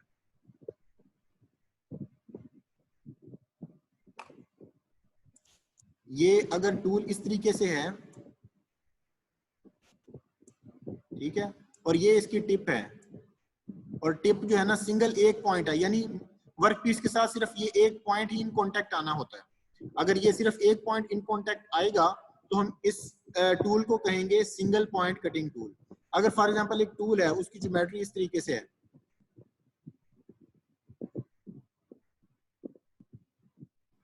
ठीक है, इसके ऊपर 4 टिप्स बनी हुई हैं, ये मिलिंग के अंदर यूज होते हैं इस तरीके से, ठीक है। ये ड्राइंग तो बहुत ही पैथेटिक बन रही है मुझसे, लेकिन गुजारा करें बेटा। ये 1 2 3 ये जो 3 बने हुए हैं ना, इसके ऊपर 4 जो टिप्स बनी हुई है ना, ये टिप्स हर यानी कि ड्यूरिंग 1 रोटेशन चारों की चारों टिप्स मटेरियल को रिमूव कर रही होती हैं वर्क पीस से। इस तरह के टूल्स यूज होते हैं मिलिंग मशीन के अंदर। तो मिलिंग मशीन की जो है ना जो डिफरेंस है दूसरी मशीन से वो ये है कि मिलिंग मशीन में multi point cutting tool use होता है और बाकी शेपर में और लेथ में single point cutting tool use होता है। प्लेनिंग मशीन भी शेपर की तरह की होती है, सिर्फ डिफरेंस ये होता है कि शेपर के अंदर जो है ना वो बेड मूव कर टूल मूव करता है, बेड जो है ना वो स्टेशनरी रहता है, और प्लेनिंग मशीन के अंदर बेड जो है ना वो यानी जिस बेड से मुराद ये है जहाँ पे हमने वर्क पीस को होल्ड किया हुआ है, तो वर्क पीस को जो होल्ड किया हुआ है वो जगह अगर मूव करे तो इसको हम कहते हैं शेपर। अगर वर्क पीस जहाँ पे माउंट किया हुआ है वो अगर जगह हमारी मूव करती है तो उसे हम कहते हैं प्लेनर। ये अब आप आएंगे तो आपको यहाँ पे दोनों मशीन दिखाएंगे और एक्सप्लेन कर देंगे क्या क्या डिफरेंस है। ड्रिलिंग मशीन में आप होल्स बनाते हैं, ठीक है। ड्रिलिंग मशीन आपने छोटी देखी है, घरों के अंदर अवेलेबल होती है अक्सर लोगों के पास। यहाँ पे हमारे पास पेडिस्टल ड्रिल मशीन है, थोड़ी बड़े साइज की है, फंक्शन वही है, किसी भी मटेरियल के अंदर सुराख करने के लिए ड्रिलिंग मशीन यूज करते हैं। ग्राइंडिंग जो है वो किसी भी सरफेस को फिनिश करने के लिए ग्राइंडिंग मशीन यूज होती है। और थ्रेडिंग मशीन आपको पता है जिसे आमतौर पे ये कह रहे होते हैं मार्केट के अंदर चूड़ियां डालनी मटेरियल के ऊपर, ठीक है, वो हम जो उसका टेक्निकल वर्ड है वो है थ्रेडिंग। थ्रेडिंग अगर हमने करनी है किसी भी पार्ट के ऊपर वो थ्रेडिंग मशीन से करते हैं, और ये थ्रेडिंग का प्रोसेस हमारा लेथ मशीन के ऊपर भी हो सकता है, वो हम आपको दिखाएंगे, बताएंगे कैसे कर सकते हैं। सर थोड़ा सा ग्राइंडिंग मशीन के बारे में बताते हैं। हाँ, ग्राइंडिंग मशीन। अच्छा, इसकी एग्जांपल बेटा ये है कि ग्राइंडिंग का जो डेफिनेशन है ग्राइंडिंग मशीन की, वो ये है कि अगर फॉर एग्जांपल आपके पास एक पार्ट है, ठीक है, और आप उसमें से छोटे छोटे पार्टिकल्स की फॉर्म में मटेरियल को रिमूव करके सरफेस फिनिशिंग लेना चाहते हो, तो आपको ग्राइंडिंग मशीन की जरूरत पड़ती है। फॉर एग्जांपल आपके पास, आपने देखा होगा बड़ी ईद पे जो हमारे पास जो ये बुचर टूल्स होते हैं, जैसे छुरियां, नाइफ, और हमारे ये जो दूसरे होते हैं जिन्हें हम कहते हैं ये, अच्छा बस बस बस बस बस समझ गया सर। ठीक है ना, ये गोश्त वगैरह काटने के लिए जो हमारे इक्विपमेंट यूज होते हैं, उनको तेज करवाने के लिए हम जाते हैं ये इसके पास, ये जो स्मिथी शॉप वाले लोग होते हैं जो ये भट्टी का काम करते हैं, उनके पास एक बड़ा सा व्हील लगा होता है और वो घूम रहा होता है, उसके साथ हम करीब लेके जाते हैं उसको वर्क पीस को, तो वहां से in the form of particles, red red particles hard form में वो उड़ती हुई नजर आ रही होती है ना आपको, वो जो प्रोसेस है उसे हम ग्राइंडिंग कहते हैं बेसिकली। ठीक है बेटा? Yes sir. ठीक है सर, ठीक है। हाँ जी, तो ये प्रोसेस जो है उसके बाद, अच्छा ये हमारे पास अब टाइप्स हैं लेथ की। लेथ में डिफरेंट टाइप्स होती हैं, प्रिसीजन लेथ है, टूल रूम लेथ है, कैप्स्टन लेथ है, automatic, speed lathe, engine lathe, bench lathe और स्पेशल पर्पस लेथ। हम जो लेथ यूज कर रहे हैं वो इंजन लेथ है, ठीक है, इंजन लेथ या सेंटर लेथ भी इसको कहते हैं।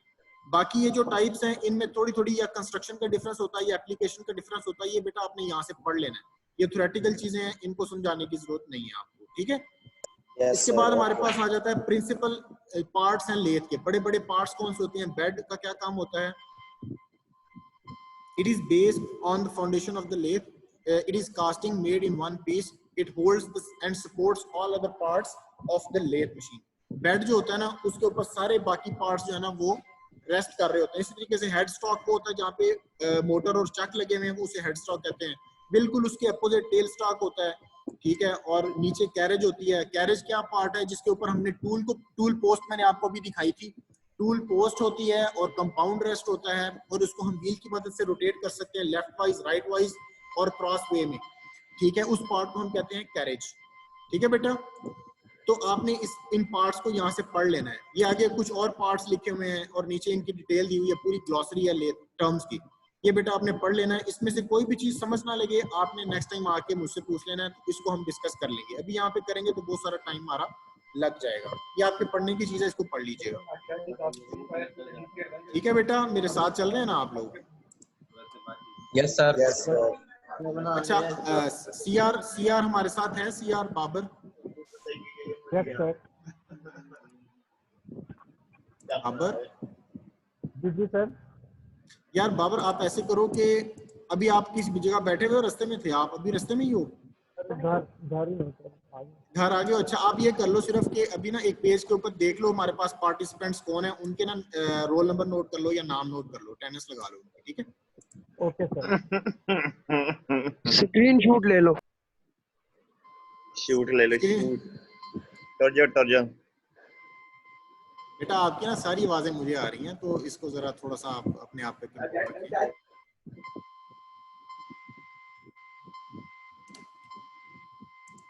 अच्छा, आगे चलते हैं जी।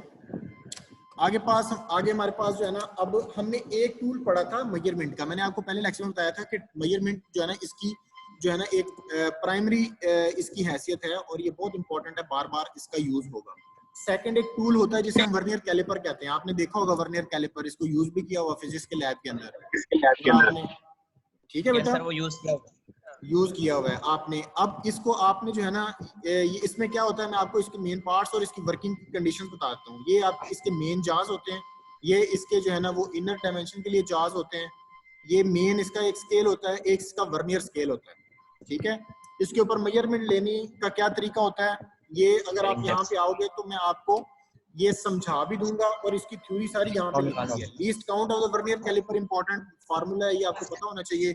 Smallest reading on the main scale divided by number of division on the vernier scale. आप किसी भी लीस्ट काउंट, किसी भी वर्नियर का लीस्ट काउंट निकालने के लिए ये फार्मूला यूज कर सकते हैं, ठीक है। ये हो सकता है कि मैं आपको वर्नियर कैलिपर दूं और मैं आपको कहूं कि इसका लीस्ट काउंट आप मुझे निकाल के दो। अगर आपको फार्मूला पता होगा तो आप बड़ी आसानी से लीस्ट काउंट निकाल सकते हैं, ठीक है। मिलीमीटर के अंदर भी ले सकते हैं, और जो इसका है दूसरा जो मैंने आपको बताया था यूएस कस्टमरी सिस्टम है, उसके अंदर भी आपको लेना आना चाहिए। फार्मूला सेम होता है हमेशा, smallest reading on the main scale divided by number of division on the vernier scale. ठीक है बेटा? सर एक सवाल पूछना था सर। जी बेटा पूछें, दो पूछें। वर्नियर स्केल के ऊपर जो रीडिंग्स होती है, डिवीजन होती है, वो फिक्स होती है या कम या ज्यादा भी हो सकती है? डिवीजन्स तो फिक्स ही होती हैं, किसी भी स्केल के ऊपर डिवीजन्स तो चेंज नहीं होती, डिवीजन्स तो फिक्स होती हैं। Okay sir. नहीं सर, फॉर मैंने एग्जांपल एक जगह पे देखा था, एक वर्नियर स्केल में देखो उस पर 20 डिवीजन थी और एक और देखा था उस पर 50 डिवीजन थी। हाँ, ये तो साइज के लिहाज से बेटा हो सकता है ना, यानी आप ये कह रहे हो कि वर्नियर स्केल के ऊपर जो डिवीजन्स बनी हुई हैं उनकी तादाद हमेशा हर इक्विपमेंट के ऊपर सेम रहे, ये जरूरी नहीं है। ठीक है? सर ये हाँ, इसकी नंबर ऑफ डिवीजन्स डिफरेंट हो सकती हैं। वो किस चीज पे डिपेंड करता है या क्यों डिफरेंट होती हैं, वो वही बात है जो मैंने आपको लास्ट लेक्चर में बताई थी कि अगर कोई आप किसी भी चीज को ज्यादा प्रिसाइजली मेजर करना चाह रहे हो, ठीक है, तो आप ज्यादा डिवीजन्स वाला वर्नियर कैलिपर यूज करोगे। ज्यादा डिवीजन्स के साथ फर्क क्या पड़ेगा, ये देखो, number of divisions on the vernier scale फार्मूले के अंदर अगर आप ज्यादा डालोगे तो आपकी ये जो वैल्यू है लीस्ट काउंट की वैल्यू मजीद कम हो जाएगी। फॉर एग्जांपल इसकी वैल्यू यहाँ पे आपको नजर आ रहा है, ये सामने फार्मूला लिखा हुआ? जी सर। Yes sir. इसमें लिखा हुआ है 1 डिवाइडेड बाय 10 मिलीमीटर। तो ये इस फार्मूले के मुताबिक जो इसका लीस्ट काउंट आ रहा है वो आ रहा है 0.1। सही है? अगर for example number of division हो जाती 100 तो क्या आना था 0.01। 0.01 का मतलब ये है कि जब भी आपको मेजरमेंट लोगे वो आपको सेकंड डेसिमल पॉइंट तक एक्यूरेट वैल्यू देगा। यहाँ पे अभी हमें फर्स्ट जो हमारा डेसिमल पॉइंट है वहां तक एक्यूरेसी मिल रही है, यानी डेसिमल के बाद जितने भी आप नंबर ऑफ डेसिमल पॉइंट्स बढ़ाते जाओगे एक्यूरेसी के लिए, उतनी ही आपकी मेजरमेंट एक्यूरेट होती जाएगी। और ये डिपेंड कर रहा होता है लीस्ट काउंट के ऊपर, और लीस्ट काउंट डिपेंड कर रहा होता है number of divisions on the vernier scale के ऊपर। आपका सवाल बहुत वैलिड है। इसका मकसद ये है कि नंबर ऑफ डिवीजंस जैसे बढ़ेंगी एक्यूरेसी बढ़ेगी आपकी। ठीक है बेटा? जी सर। हाँ जी, अब हम नेक्स्ट चलते हैं। लीस्ट काउंट से मल्टीप्लाई करते हैं डिवीजन वर्नियर स्केल के डिवीजन को। एग्जैक्टली लीस्ट काउंट निकालने का मकसद ये होता है कि हमें पता चले कि हमारा जो इक्विपमेंट है वो कितने किस हिस्से तक जो है ना वो एक्यूरेट वैल्यूज मेजर कर सकता है। अब ये फॉर एग्जांपल ये जो फिगर है इसमें आपको क्या नजर आ रहा है, इसमें आपको कितनी डिवीजन नजर आ रही हैं? फॉर एग्जांपल ये 8 तक आपको नजर आ रही है, 9 तक होगा। ठीक है? हर किसी के अंदर यानी 5 हैं तो 9 × 5 45, ये तकरीबन 50 डिवीजन आपको नजर इसके अंदर इक्विपमेंट के ऊपर बनी है 50 डिवीजन। तो 1 डिवाइडेड बाय 50 क्या हो जाएगा?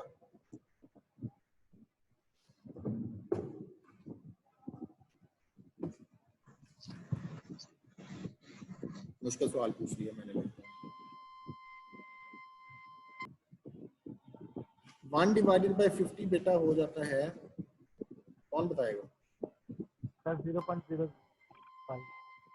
ठीक है, जो भी हो जाता है, मकसद ये आपको बताने का कि उसकी वैल्यू 0.1 से कम और 0.01 से थोड़ी ज्यादा होगी क्योंकि सेंटर के अंदर लाई कर रहा है ना। तो वो सर 0.02 है। 0.02 सर। 02। ओके व्हाटएवर 0.02 अगर वैल्यू फॉर एग्जांपल, तो आप देखें कि ये 0.1 से कम है वैल्यू ना, 0.02। ठीक है? तो यस सर कम है। हाँ, तो कम होने का मतलब ये है, लीस्ट काउंट कम होने का मतलब ये होता है बेटा कि आपको इक्विपमेंट ज्यादा एक्यूरेट वैल्यू दे रहा है, ज्यादा छोटी माइन्यूट डिटेल्स तक मेजरमेंट ठीक बता रहा है। ये मतलब होता है लीस्ट काउंट के कम होने का। ठीक है? ये समझ आ गया पॉइंट?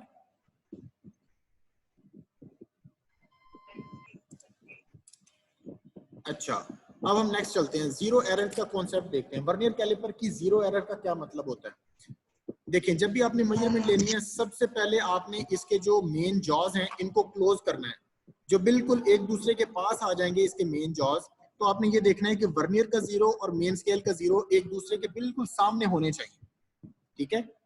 वर्नियर स्केल का जीरो और मेन स्केल का जीरो बिल्कुल एक दूसरे के सामने होने चाहिए। अगर ऐसे हो जाए तो हम कहते हैं zero error does not exist. ठीक है? जीरो एरर नहीं होता उस केस के अंदर। अगर फॉर एग्जांपल ये दोनों एक दूसरे के सामने नहीं आ रहे, वर्नियर का zero is not coinciding with the zero of the main scale, in that case there may be two possibilities. First possibility is कि आपका जो वर्नियर का जीरो है वो मेन स्केल के जीरो को सरपास कर जाए, यानी आप मिला रहे थे इसके पास जा रहे थे, वो उससे भी आगे निकल गया, यानी मेन चार्ज एक दूसरे के साथ मिले तो वर्नियर का जो जीरो है वो मेन स्केल के जीरो से भी लेफ्ट साइड पे आ गया है। जैसे ये अब आपको फिगर नजर आ रही है, इसमें जो जीरो है मेन स्केल का उससे लेफ्ट साइड पे अगर ये चला जाए वर्नियर का जीरो, तो उस केस में हम कहते हैं कि ये पॉजिटिव एरर है, ठीक है। और पॉजिटिव एरर को माइनस करने के लिए, पॉजिटिव एरर को खत्म करने के लिए हम क्या करते हैं, माइनस करते हैं पॉजिटिव एरर को। ये देखिए ये जो मेन स्केल आपको नजर आ रहा है, लेफ्ट में पॉजिटिव होगा नेगेटिव होगा, ये नेगेटिव एरर है, सॉरी मैं इसको जो है मिक्स कर गया। ये आप ये फिगर से आपको नजर आ रहा है, ये देखो ये मेन स्केल है, इसके ऊपर ये मेन स्केल 0 1 2 आपको ये नजर आ रहे हैं, और ये आपका वर्नियर स्केल है। आप ये आराम से बड़े जो है ना गौर से ये देख सकते हैं बड़ी आसानी के साथ कि ये जो मेन स्केल का जीरो वाली वर्टिकल लाइन है और ये वर्नियर की ये जो पहली वर्टिकल लाइन है उसमें क्या डिफरेंस है, यानी ये जीरो से पीछे रह गया है, यानी सरपास नहीं किया, उसको टच करने से पहले ही आपके मेन जहाज अगर मिल जाते हैं, इस केस में जो आपका एरर होता है इसे हम पॉजिटिव एरर कहते हैं, यानी जो वर्नियर का जीरो है वो मेन स्केल के जीरो से पीछे रह गया, तो ये पॉजिटिव एरर है, ठीक है बेटा। और पॉजिटिव एरर को आप किस तरीके से जो है ना वो रीडिंग के साथ मैनिपुलेट करते हैं, आपको पॉजिटिव एरर आपने कैलकुलेट कर लेना है और वो एरर आप रीडिंग में से अगर माइनस करोगे तो आपके पास जो आंसर आएगा that is the exact true value of the measuring जो है ना ऑब्जेक्ट। किसी भी ऑब्जेक्ट को आप मेजर कर रहे थे उसमें एरर था, एरर को आपने कैलकुलेट किया और वो एरर पॉजिटिव एरर था, उसको मेन वैल्यू से अगर माइनस करेंगे तो आपके पास एक्चुअल रीडिंग आएगी। पता चल गया इस बात का? Yes sir. अब दूसरा केस है, दूसरा केस जो मैं आपको बता रहा था सरपास करने का। अगर हमारा वर्नियर कैलिपर का जीरो सरपास करके मेन स्केल से आगे चला गया, अब ये देखें आपको नजर आ रहा है कि आगे चला गया ये, ठीक है। इस केस में क्या होगा, अगर आगे चला जाए तो हम कहते हैं ये नेगेटिव एरर है, और नेगेटिव एरर को खत्म करने के लिए हमें क्या करना पड़ता है, मेन स्केल के ऊपर जो हमारी रीडिंग आती है उसके अंदर ऐड करना पड़ता है। अगर हम ऐड करेंगे तो हमें ये पता चलेगा कि हमारी जो टोटल वैल्यूज हैं जीरो।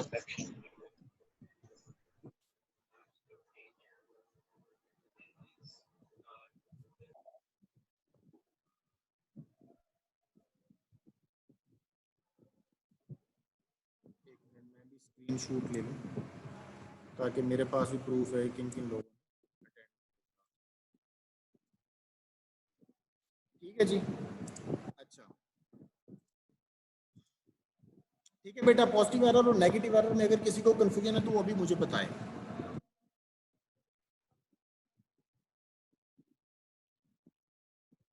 सब लोग मुझे सुन पा रहे हैं? Yes sir. Yes sir. Yes sir, नहीं है कोई भी कंफ्यूजन, समझ आ गई है। हाँ चलें ठीक हो। ये आपकी वॉइस क्लियर नहीं आ रही है यार, मेरी वॉइस अब सबको क्लियर आ रही है? डबल CHEN 19111011 ने लिखा हुआ है कि आपकी वॉइस क्लियर नहीं है। अब आपको वॉइस क्लियर आ रही है बेटा? Yes sir. जी सर क्लियर है। ओके अच्छा, अब हमने इसको एक सर्टेन प्रोसीजर है उसको फॉलो करके हमने यहाँ पे एक्सपेरिमेंट करना है, और एक्सपेरिमेंट करने के बाद हमने एक टेबल है वो फिल करना होगा, ठीक है। वो हम जब आप यहाँ पे आओगे तब मैं आपको समझाऊंगा, ठीक है। वो टेबल भी आपको तभी दिखाऊंगा। अभी हम ये देख लेते हैं कि मेन कॉन्सेप्ट और कौन कौन से लेथ से रिलेटेड हैं जो आपको बताने चाहिए, ताकि नेक्स्ट टाइम जब आप आओ तो आपको बेसिक आइडिया हो, फिर हम इसको मजीद डिस्कस कर सकेंगे, ठीक है। मैंने आपको कटिंग स्पीड, फीड और डेप्थ ऑफ कट और स्पिंडल स्पीड, ये तीन चीजें मैंने आपको बताई थी, कटिंग स्पीड नहीं बताई थी, ठीक है ना। फीड के बारे में आपको बताया था, डेप्थ ऑफ कट के बारे में बताया था, और साथ में आपको स्पिंडल स्पीड के बारे में बताया था, स्पिंडल स्पीड के बारे में। एक और कॉन्सेप्ट होता है, इसे हम कहते हैं कटिंग स्पीड। ये हम कैलकुलेट करते हैं वर्क पीस के डायामीटर के रिस्पेक्टिव से। इसके लिए फार्मूला यूज किया जाता है, ये वाला नजर आ रहा है सबको, CS = πdn / 1000। इस फार्मूले के अंदर जो CS लिखा हुआ है नीचे इसमें लिखा हुआ है, where CS is the cutting speed in meters per minute, D is the diameter of the workpiece, और N is the number of revolutions पर minute, n is basically spindle speed और d है डायमीटर उस work piece का जिसके ऊपर आप cutting का प्रोसेस कर रहे हो। और कटिंग स्पीड अगर आपने फाइंड करनी हो तो यहाँ से चीजें पुट करके आप कटिंग स्पीड निकाल सकते हो। बेसिकली होता ये है कि हर मटेरियल का, क्योंकि मटेरियल डिफरेंट होने से, जैसे मैंने आपको बताया था कि स्पिंडल स्पीड आपको डिफरेंट रखनी पड़ती है। अगर फॉर एग्जांपल जिस मटेरियल को आप काट रहे हो या जहां से आपने मटेरियल को रिमूव करना है वो बहुत हार्ड मटेरियल है, और जो कटिंग टूल है वो थोड़ा सा ज्यादा हार्ड नहीं है, थोड़ा सा ही ज्यादा, मतलब इसमें ना हार्डनेस। एक तो ये बात आप ध्यान में रखें कि जो कटिंग टूल है और जो वर्क पीस है, इन दोनों में डिफरेंस तो पता चल गया ना आपको क्या है। हेलो सर ये कटिंग स्पीड के पाई डी एन सर नीचे 1000 ये कहाँ से आया सर? ये 1000 बेटा मिलीमीटर को मीटर में कन्वर्ट करने के लिए 1000 से डिवाइड करते हैं, ठीक है। जो हमने यहाँ पे वैल्यू रखनी है ना डायामीटर की, वो मिलीमीटर के अंदर है, और स्टैंडर्ड आपको पता है कि मीटर होता है। और कटिंग स्पीड की वैल्यू भी अभी हमने देखी है, वो मीटर्स पर मिनट के अंदर यहाँ पे लिखा हुआ था ना, ये देखें, ये अभी हमने देखी, ये मीटर्स पर मिनट के अंदर कटिंग स्पीड की वैल्यू होती है। तो इस मिलीमीटर को मीटर बनाने के लिए 1000 से डिवाइड करते हैं, इसलिए हमने यहाँ पे 1000 लिखा। Okay sir. अच्छा, अब मैं आपको जो कॉन्सेप्ट देने की कोशिश कर रहा हूँ, और ये सबसे इंपॉर्टेंट बात है इस पूरे लेक्चर के अंदर, ये आपने गौर से समझनी है। कटिंग स्पीड और स्पिंडल स्पीड में क्या डिफरेंस है। कटिंग स्पीड जो होती है वो होती है कि आपका जो टूल है वो वर्क पीस के सरकमफ्रेंस के रिस्पेक्टिव से कितने फीट पर मिनट की स्पीड के साथ चल रहा है, यानी tangential speed of your work piece in feet या मीटर पर मिनट या इन फीट पर मिनट के अंदर जो वैल्यू आती है उसे हम कटिंग स्पीड कहते हैं। और जो n होता है ये स्पिंडल स्पीड होती है, स्पिंडल स्पीड होती है रेवोल्यूशंस पर मिनट के अंदर। इन दोनों को यूनिट के साथ आपने याद रखना है ताकि आपको पता चले कि ये दोनों डिफरेंट चीजें हैं, ठीक है। स्पिंडल स्पीड किस चीज की होती है, जो मोटर से चक को स्पीड मिल रही थी उसे हम कहते हैं स्पिंडल स्पीड, ये रेवोल्यूशंस पर मिनट के अंदर होती है। कटिंग स्पीड ये होती है कि आपका जो टूल है, जो कटिंग टूल है, वो मटेरियल जो जहां से आप मटेरियल को रिमूव कर रहे हैं, मटेरियल को जहां से रिमूव कर रहे हैं वहां से आपने देखना है कि उस रिस्पेक्टिव से कितने मीटर्स पर मिनट, एक मिनट के अंदर कितने मीटर का डिस्टेंस कवर कर रहा है work piece with respect to cutting tool, ठीक है। ये दोनों चीजें डिफरेंटली आपने यूनिट के साथ याद रखनी है। बाकी मजीद इसके ऊपर हम डिस्कशन तब करेंगे जब आप यहाँ पे आओगे और देखोगे वर्क पीस के ऊपर मटेरियल किस तरीके से कट रहा है और कटिंग स्पीड क्या है। वहां से आपको मैं ये कॉन्सेप्ट बिल्कुल क्लियर कर दूंगा इंशाल्लाह, अगर किसी का कंफ्यूजन रह भी गई है तो। सर वर्क पीस मतलब जिस चीज को हम कट कर रहे हैं? एग्जैक्टली, वर्क पीस वो है जो मैंने आपको भी एक शुरू में रॉड दिखाया था जिसका डायमीटर 1 मीटर था और उसकी लेंथ 20 मीटर्स थी, वो वर्क पीस है। यानी जहां से मटेरियल को रिमूव करना चाह रहे हो दैट इज वर्क पीस, और जिस टूल की मदद से वो मटेरियल रिमूव होता है उसको हम कहते हैं कटिंग टूल, क्योंकि वो कट कर रहा होता है ना, वो खुद कंज्यूम नहीं होता, उसकी स्ट्रेंथ यूज हो रही होती है और दूसरे मटेरियल से वर्क जो मटेरियल है वो रिमूव होता है, दूसरे वर्क पीस से मटेरियल रिमूव हो रहा है और जो कटिंग टूल है वो कंज्यूम नहीं होता इसके अंदर, ठीक है।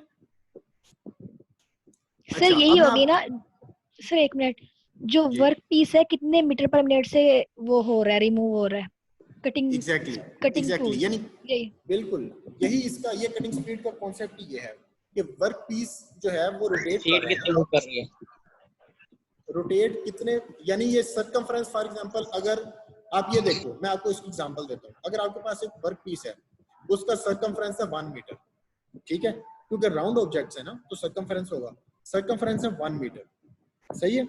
और वो इस तरह रोटेट करता है कि 1 मिनट के अंदर 10 दफा जो है ना वो रोटेट कर रहा है। फॉर एग्जांपल उसकी रेवोल्यूशन है 10, सही है, 10 रेवोल्यूशंस पर minute.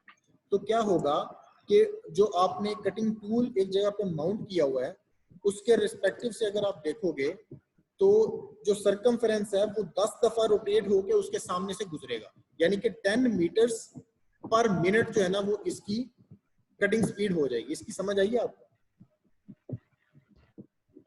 Yes sir. Sir repeat कर दे ये वाली बात। दोबारा बता देता हूं, आपके पास एक राउंड वर्क पीस है जिसका डायमीटर है 1, जिसका सर्कमफेरेंस है 1 मीटर। ओके, सर्कमफेरेंस Yes, क्या है? sir. 1 meter. 1 मीटर। और आप उसको लेथ मशीन के ऊपर आपने माउंट किया है, आप निकालना चाह रहे हो कटिंग स्पीड। कटिंग स्पीड का यूनिट आपको पता है, कटिंग स्पीड का यूनिट क्या होता है?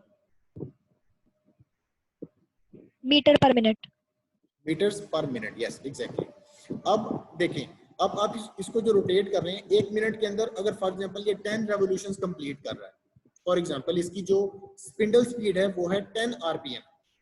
अगर 10 आरपीएम होगी तो इसका मतलब ये है कि 1 मिनट के अंदर इस वर्क पीस ने 10 टाइम्स रोटेट करना है। ठीक है? Yes, sir. Cutting speed 10 meter per minute हो गई ना? यस, इसकी जो स्पिंडल स्पीड है दैट इज 10 रेवोल्यूशंस पर मिनट। इसका मतलब ये है कि वर्क पीस 10 टाइम्स रोटेट करेगा। अब जो आपका कटिंग टूल है वो एक जगह पे स्टेशनरी खड़ा हुआ है, ठीक है, वो मूव नहीं कर रहा, वर्क पीस रोटेट कर रहा है।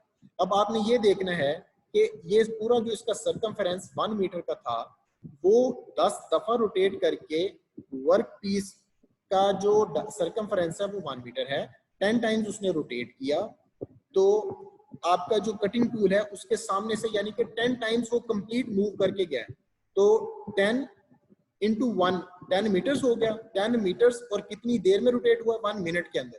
तो यूनिट के मुताबिक मीटर्स पर मिनट यूनिट है, तो 10 मीटर्स है हमारे पास और टाइम है 1 मिनट। तो यूनिट के हिसाब से अगर इसको अगर हम देखें तो वैल्यू क्या बनती है?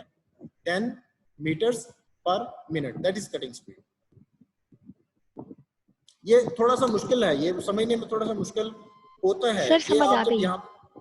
यहाँ पे आके अगर आप प्रैक्टिकली देखोगे तो आपको मजीद इसमें जो है ना चीजें क्लियर हो जाएंगी।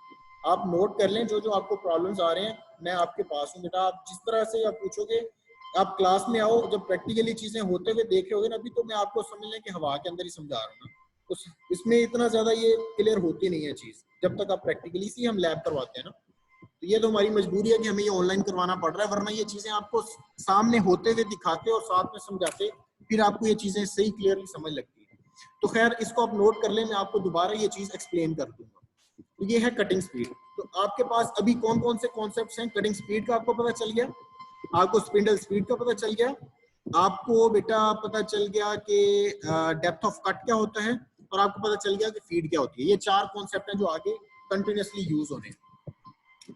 ठीक है जी। इसमें अच्छा, अब मैंने आपको ये बताया था बेटा कि हर मटेरियल की हार्डनेस डिफरेंट होती है, हर मटेरियल की मैकेनिकल प्रॉपर्टीज डिफरेंट होती हैं, हर मटेरियल की मशीनेबिलिटी डिफरेंट होती है।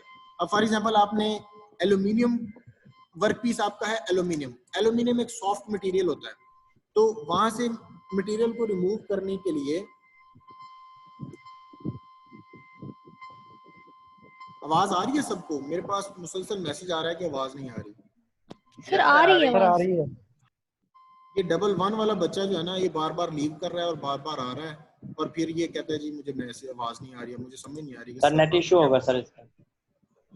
बाकी बेटा सबको आवाज आ रही है, आपको अगर नहीं आ रही तो इसमें अब मैं क्या कर सकता हूँ। तो मैं आपको ये बताने की कोशिश कर रहा हूँ कि जो सॉफ्ट मटेरियल होते हैं, फॉर एग्जांपल एल्यूमिनियम एक सॉफ्ट मटेरियल है। जब आपने एल्यूमिनियम जब आपने एल्यूमिनियम की मशीनिंग करनी है तो आपको जो कटिंग टूल है वो बहुत ज्यादा हार्ड रखने की जरूरत नहीं होती।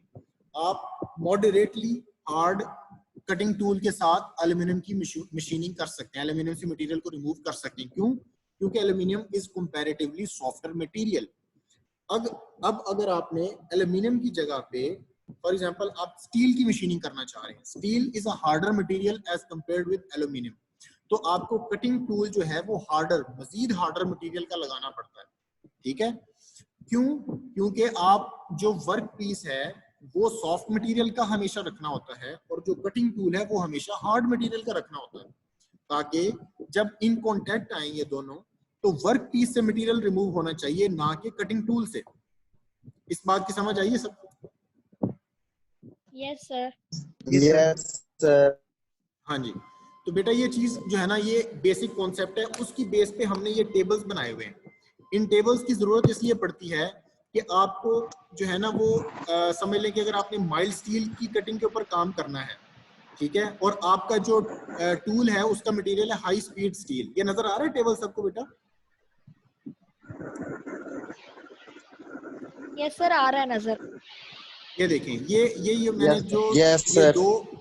दो डिफरेंट टूल मटेरियल मैंने हाईलाइट किए हैं, ये डिफरेंट टूल मटेरियल हैं, ठीक है। अगर आप हाई स्पीड स्टील का टूल यूज कर रहे हो और आपने माइल्ड स्टील की मशीनिंग करनी है तो आपको क्या करना पड़ेगा, ये आपके पास वैल्यूज आ रही हैं बेटा, इन वैल्यूज को आपने यूज करना है, ठीक है। वैल्यूज को यूज करने का क्या मतलब है, इसमें दो डिफरेंट कैटेगरीज हैं, एक फिनिश कट है और एक रफ कट है। फिनिश कट के लिए आप ये वाली वैल्यूज यूज करोगे और रफ कट के लिए ये वैल्यूज यूज करोगे। फिनिश कट और रफ कट क्या होता है, फिनिश कट और रफ कट में डिफरेंस ये होता है, रफ कट जो होता है ये आप तब लगाते हो, फॉर एग्जांपल जैसे मैंने आपको बताया था कि मटेरियल आपने रिमूव करना है और फाइनल जो डायमीटर आपने अचीव करना है वो है 0.5 मीटर्स। तो बिल्कुल स्टार्ट के अंदर आपको ज्यादा मटेरियल रिमूव करना होता है क्योंकि आपको वहां से सरफेस फिनिशिंग की इतनी ज्यादा जरूरत नहीं होती। सरफेस फिनिशिंग की जरूरत होती है जब आपने फाइनल डायमीटर अचीव करने के बिल्कुल आसपास होते हैं, ठीक है, तब आपको सरफेस फिनिशिंग अच्छी चाहिए होती है और आप ये करते हो कि मटेरियल को थोड़ा थोड़ा रिमूव करते हो और सरफेस फिनिश अच्छी करते हो। तो शुरू में आपने रफ कट लगा के ज्यादा मटेरियल को रिमूव करना होता है और बिल्कुल जब आपने फाइनल डायमेंशन को अचीव करने के पास हो आपने फिर फिनिशिंग कट यूज करके आपने थोड़ा मटेरियल रिमूव करके ज्यादा जो है ना वो सरफेस फिनिशिंग को अचीव करना होता है, ठीक है। पता चला इस बात का बेटा? जी सर। हाँ जी। अच्छा अब सर जी, माइल्स जी बेटा। सर हम अपनी मर्जी से कटिंग टूल्स चेंज कर सकते हैं Yes. एक ही मशीन में? यस एग्जैक्टली, हमारे पास ये लीवरेज होता है। हम कटिंग टूल Yes, हमारे sir, पास जो है ना डिफरेंट मटेरियल्स के अवेलेबल होते हैं। हमने अपनी एप्लीकेशन के लिहाज से, अपने जो मेन हमारा वर्क पीस है उसके मटेरियल के लिहाज से और अपनी वर्किंग कंडीशन के लिहाज से हमने ये डिसाइड करना होता है खुद कि हमने कौन सा टूल यूज करना है बेटा, किस मटेरियल का टूल यूज करना है, ये हमने डिसाइड करना होता है। और हम इसको चेंज करते हैं जब हम प्रोसेस कर रहे होते हैं, उसमें टूल डिफरेंट मटेरियल के यूज करते हैं और सारी पैरामीट्रिक वैल्यूज डिफरेंट करके हम जो हमारे एप्लीकेशन के लिहाज से मुनासिब रेंजेस होती हैं वही हम सारी की सारी वैल्यू यूज कर रहे होते हैं। अच्छा बेटा, ये आपको जो टेबल दिखाया इसका मकसद ये था कि यहाँ से आपको इनपुट के तौर पे कटिंग स्पीड की वैल्यूज मिल जाती है, ठीक है। ये कटिंग स्पीड की वैल्यू आपने यूज करनी होती है। ऊपर जो फार्मूला मैंने आपको दिखाया था CS is equal to pi D N divided by 1000 के अंदर। अच्छा अब फॉर एग्जांपल मैं आपको एग्जांपल देता हूँ, ब्रास मटेरियल है आपके पास जिसकी आपने कटिंग करनी है, ठीक है, और आपके पास है टंगस्टन कार्बाइड। टंगस्टन कार्बाइड का टूल है और आपने रफ कट लगाना है, तो कटिंग स्पीड क्या होगी, कौन बताएगा मुझे?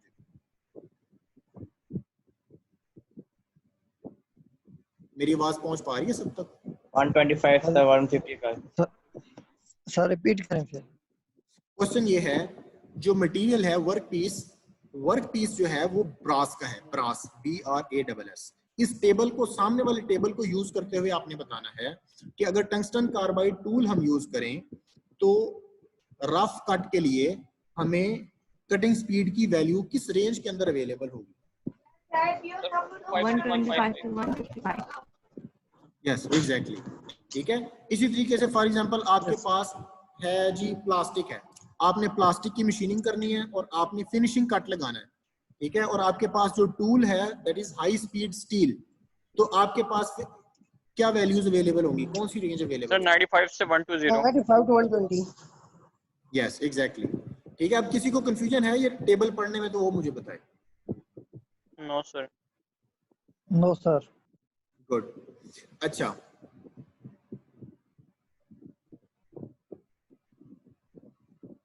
अच्छा बेटा, अब आपके लिए ये जो रेंज है, इस रेंज के अंदर से आपने कौन सी वैल्यू लेनी है? क्वेश्चन अब ये आपका यहाँ पे जो है ना वैलिड क्वेश्चन ये होना चाहिए कि रेंज के अंदर से हम वैल्यू कैसे डिसाइड करेंगे। फॉर एग्जांपल 95 से 120 लिखा हुआ है, तो हमने 95 लेना है, 120 लेना है, या दरमियान में कुछ लेना है, क्या लेना है, कैसे लेना है, ये कैसे डिसाइड करेंगे? ये बेटा इस तरीके से हम डिफाइन करते हैं या डिसाइड करते हैं।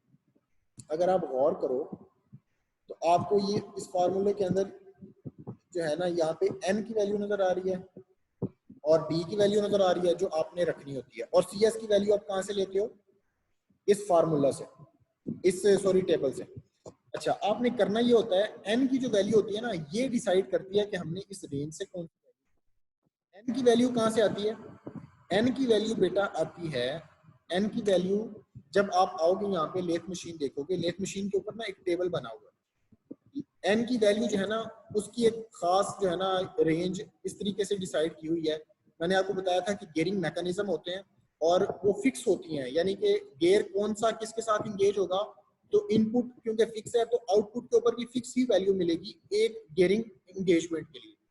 इसी तरीके से सेकंड इंगेजमेंट गियरिंग के जो है ना वो अगर हम यूज करते हैं तो उसके लिए क्या हम जो है ना आउटपुट के ऊपर वैल्यू मिलेगी, वो भी एक फिक्स वैल्यू है। ठीक है बेटा। अब होता ये है कि हमारे पास n की वैल्यू का ना एक चार्ट है और फॉर एग्जांपल उसके ऊपर 12 डिफरेंट वैल्यूज हैं, वो फिक्स वैल्यूज हैं, आपने उनमें से ही कोई वैल्यू यूज करनी होती है। वो वैल्यू आप n की यहाँ पे पुट करते हो। जी बेटा। सर जो n आपने बताया था ना ये स्पिंडल स्पीड है। जी बेटा। सर वही वैल्यूज फिक्स होंगे, मतलब स्पिंडल स्पीड की वैल्यूज? स्पिंडल स्पीड की वैल्यूज फिक्स होती हैं, लेकिन उन यानी कि जो फिक्स वैल्यूज है ना आपने उनके अंदर से ही यूज करनी है। ये आपकी एक लिमिटेशन है कि मशीन डिजाइन ही इस तरीके से हुई हुई है कि वो जो फिक्स वैल्यूज हैं उनके अंदर से ही कोई वैल्यू आप पिक कर सकते हो। सेंटर में कोई वैल्यू नहीं आप रख सकते, क्योंकि गियर्स इंगेज होने के बाद एक खास वैल्यू ही देते हैं, वो वहां से वेरिएबल नहीं हो सकते। आप अगर वेरिएबल करना चाहते हो तो आपको डिफरेंट गियरिंग अरेंजमेंट यूज करनी पड़ती है। जिन्होंने बाइक ड्राइव की है उन्हें पता है कि 4 डिफरेंट गियर्स जो होते हैं ना उनका मकसद भी यही होता है कि 4 तरह की डिफरेंट इंगेजमेंट्स होती हैं गियर्स की आपके गियरिंग बॉक्स के अंदर, बाइक के अंदर। तो आप 4 डिफरेंट टाइप की आउटपुट के ऊपर आरपीएम ले सकते हो। ठीक है।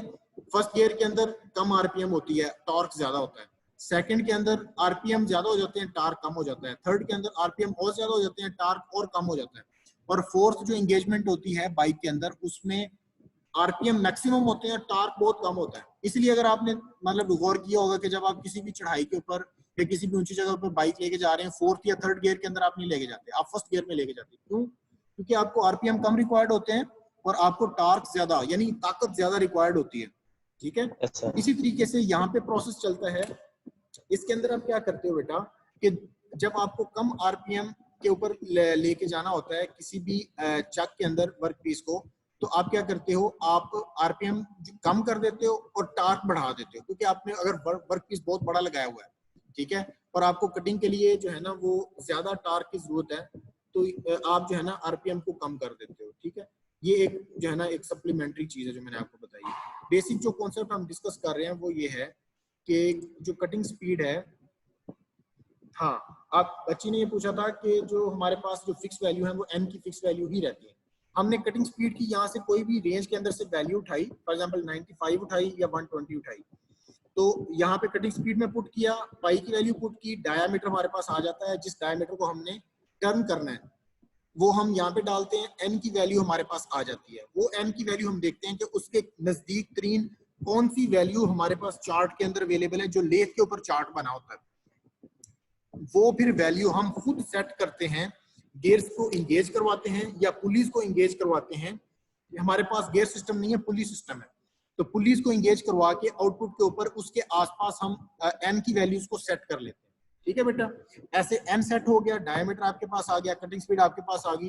अब आप जो है ना वो प्रोसेस स्टार्ट कर सकते हैं जिसके जरिए से आपने मटेरियल को काटना है या वहां से वर्क पीस से मटेरियल को रिमूव करना है कोई भी फाइनल शेप अचीव करने के लिए। सही है। सॉरी। अच्छा, ये तो कॉन्सेप्ट हो गया कटिंग स्पीड का। इसके बाद हमारे पास आती है फीड। फीड में क्या होता है, मैंने जैसे आपको बताया था कि वर्क पीस को आप अलोंग द लेंथ मूव करवाते हो और एक रेवोल्यूशन के अंदर अलोंग द लेंथ जितना टूल मूव होता है दैट इज कॉल्ड फीड। सही है बेटा। इसको आपने मजीद पढ़ भी लेना है यहाँ से। और रफ कट और फिनिश कट का मैंने आपको कॉन्सेप्ट दे दिया है, ये पढ़ लेना आपने। डेप्थ ऑफ कट क्या होती है, जितना आपका tool towards the centre of the work piece move करेगा। देखिए टूल मूव कर रहा है, अगर वो towards the centre of the work piece move करे तो बन जाता है डेप्थ ऑफ कट, और अगर along the work piece move करे तो ये बन जाता है फीड। ये दोनों चीजें डिफरेंट हैं, इनको आपने इसी तरीके से लेके चलना है। सही है बेटा। अच्छा, आप कटिंग ऑयल यूज करते हैं जब भी आपने मेटल टू मेटल कांटेक्ट की वजह से फ्रिक्शन को कम करना है, हीट को कम करना है, तो आप कटिंग ऑयल्स यूज करते हैं। ठीक है।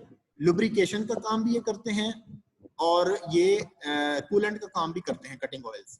सही है, यानी आप कंटिन्यूसली जो है ना वो एक जो है ना एक स्ट्रीम बना के जहाँ पे टूल वर्कपीस के साथ इन कांटेक्ट होता है वहां पे इसको स्प्रे करवाते रहते हैं, स्प्रे या इसको जो है ना फ्लो करवाते रहते हैं, स्प्रे नहीं कहना चाहिए, फ्लो करवाते रहते हैं। स्ट्रीम एक कंटिन्यूस स्ट्रीम जो है ना फ्लो करती रहती है उस जगह के ऊपर जहाँ पे कटिंग का प्रोसेस हो रहा है। उससे क्या होता है, हीट जो है ना वो एब्जॉर्ब कर लेता है कूलेंट और फिर ये रिसाइकल होता रहता है और हमारा जो वर्क पीस है उसको हम ज्यादा आरपीएम पे रोटेट करके कटिंग का प्रोसेस परफॉर्म कर सकते हैं। सही है बेटा। अब आ जाते हैं हम लेथ ऑपरेशंस के ऊपर कि लेथ के ऊपर कौन कौन से ऑपरेशंस परफॉर्म किए जा सकते हैं। ये हमारे पास कुछ इसकी एग्जांपल्स हैं, ये नाम लिखे हुए हैं, आप यहाँ से पढ़ें और ये पीछे जो इसकी डिटेल है वो भी आप देखें। ये आपने देखनी है जब मैं आपके साथ शेयर करूँगा। इसमें ऑपरेशंस कौन कौन से हैं जो परफॉर्म किए जा सकते हैं। इसमें स्ट्रेट टर्निंग है, शोल्डर टर्निंग है, टेपर टर्निंग है, शैम्फरिंग है, एक्सेंट्रिक टर्निंग है, थ्रेड कटिंग है, फेसिंग है, फॉर्मिंग है, फाइलिंग है और पॉलिशिंग है और ग्रूविंग, नर्लिंग, स्पिनिंग और स्प्रिंग वाइनिंग। अब इनमें एक एक करके मैं इसका जो है ना आपको बताता जाता हूँ। अब ये देखें आप, ये वर्क पीस है, नजर आ रहा है सबको बेटा? Yes sir. हाँ जी, ये वर्क पीस है और यहाँ पे ये टूल है जो इन कांटेक्ट आएगा और यहाँ पे कटिंग का प्रोसेस होगा। ये आप सपोज करें कि यहाँ से ये चक के अंदर होल्ड हुआ हुआ है और ये रोटेट कर रहा है और इसकी एक स्पेसिफिक आरपीएम है। सही है बेटा। अब आपके पास जो फॉर एग्जांपल असाइनमेंट जो हमने पहले डिस्कस की थी, हमने क्या डिस्कस किया था कि आपके पास जो वर्क पीस है ये उसकी ओरिजिनल शेप थी और आपको फाइनल शेप ये चाहिए थी। ऐसे ही है बेटा। yes. ये फाइनल शेप जो आपको चाहिए तो इसके लिए आप क्या करोगे, ये वर्क पीस है और ये हमारा नीचे टूल है। अब टूल को इन कांटेक्ट अगर लेके आएंगे यहाँ पे तो यहाँ से मटेरियल रिमूव होना शुरू हो जाता है, यानी ये रोटेट कर रहा है। सपोज करें कि ये जो वर्क पीस है ये रोटेट कर रहा है और ये टूल इन कांटेक्ट आया यहाँ से, तो यहाँ से ये रिमूव होना शुरू हो जाएगा मटेरियल। ये मटेरियल यहाँ से रिमूव हो जाता है। जब यहाँ से लेके यहाँ तक एक कंप्लीट जो है ना ये एक दफा मटेरियल को रिमूव कर देता है, इसे हम कहते हैं वन पास कंप्लीट हो गया। क्या कहते हैं बेटा? वन पास कंप्लीट हो गया। वन पास कंप्लीट हो गया। अच्छा, एक पास के अंदर जितना ये यहां से लेके यहां तक मटेरियल रिमूव हुआ है उसको हम कहते हैं, इसको 2 से मल्टीप्लाई करते हैं। फॉर एग्जांपल ये 1 mm रिमूव हुआ है, इसको अगर 2 से मल्टीप्लाई कर देंगे तो ये बनेगा 2 mm। तो डेप्थ ऑफ कट कितना है?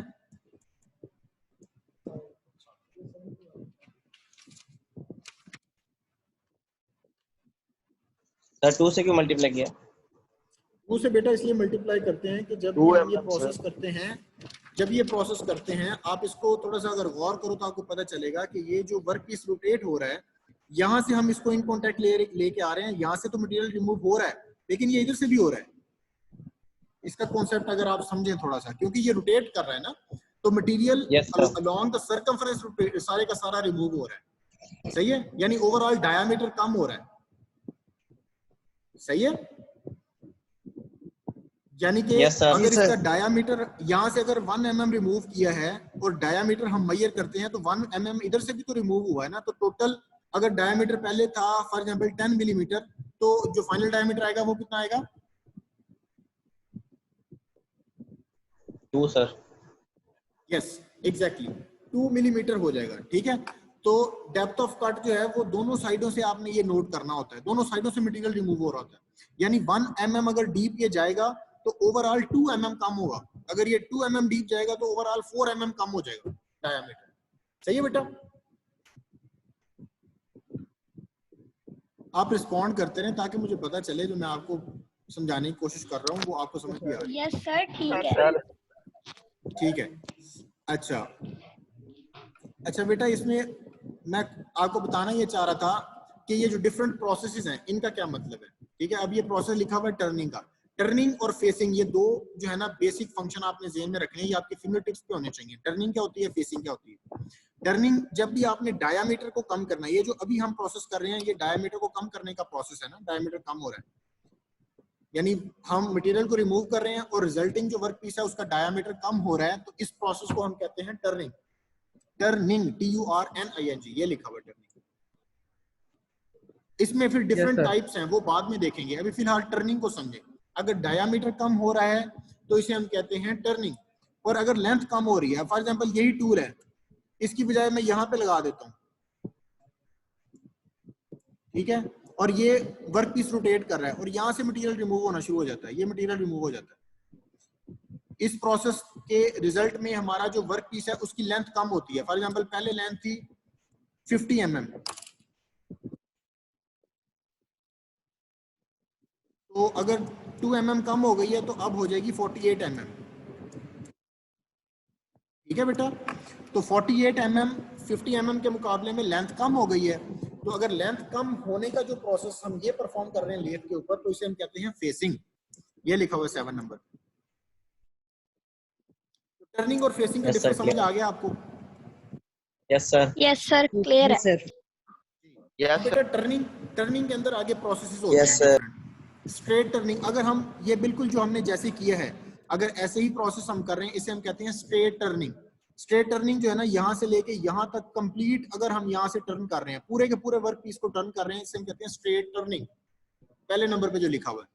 दूसरे नंबर पे लिखा हुआ है शोल्डर टर्निंग। शोल्डर टर्निंग ये होती है कि आपने ये सेंटर में कहीं पे जाके रोक दिया और वहीं पे आप सारा प्रोसेस बार बार कर रहे हैं, ये है शोल्डर टर्निंग। यानी अगर आप देखो तो एज अ रिजल्ट जो आपके पास वर्क पीस आ रहा है वो शोल्डर की फॉर्म में आ रहा है, यानी यहाँ पे ये शोल्डर बन रहा है ना, ये शोल्डर बन रहा है। तो ये समझ लो कि ये बॉडी और ये इसकी फॉर एग्जांपल ये जो है ना, इसका जो लोअर डायमीटर है, इसको अगर लार्जर डायमीटर से कंपेयर करें तो ये शोल्डर बन रहा है ना, तो इसे हम शोल्डर टर्निंग का नाम देते हैं। शोल्डर टर्निंग, स्ट्रेट टर्निंग का पता चल गया, शोल्डर टर्निंग का पता चल गया। टेपर टर्निंग क्या होती है?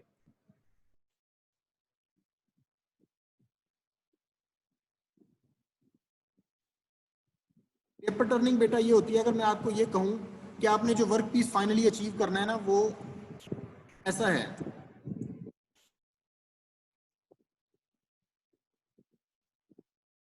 एज से सर, यानी आपने मटेरियल को रिमूव करना है और फाइनल जो आपका वर्क पीस आना चाहिए ना, वो ये होना चाहिए।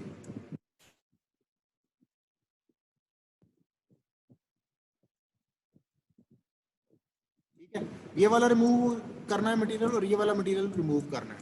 तो हम क्या करते हैं, हमारा जो टूल है उसको एक एंगल के ऊपर, वर्टिकल के साथ एक एंगल बना के,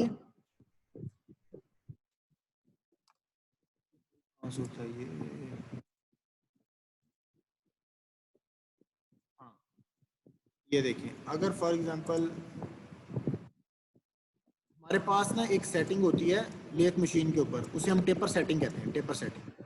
उस सेटिंग के ऊपर हम एंगल जो है ना, वो इसका बता देते हैं किस एंगल के ऊपर हमने टेपर करना है। उस एंगल के ऊपर इसे सेट कर लेते हैं। ये ऐसे वर्टिकल के साथ जो एंगल बनता है ना इसका, उस एंगल के ऊपर यहाँ से मटेरियल रिमूव हो जाता है। ये मटेरियल रिमूव हो जाएगा, इधर से ये मटेरियल रिमूव हो जाएगा। फाइनल जो आपके पास पार्ट बनेगा वो इस तरीके से बनेगा।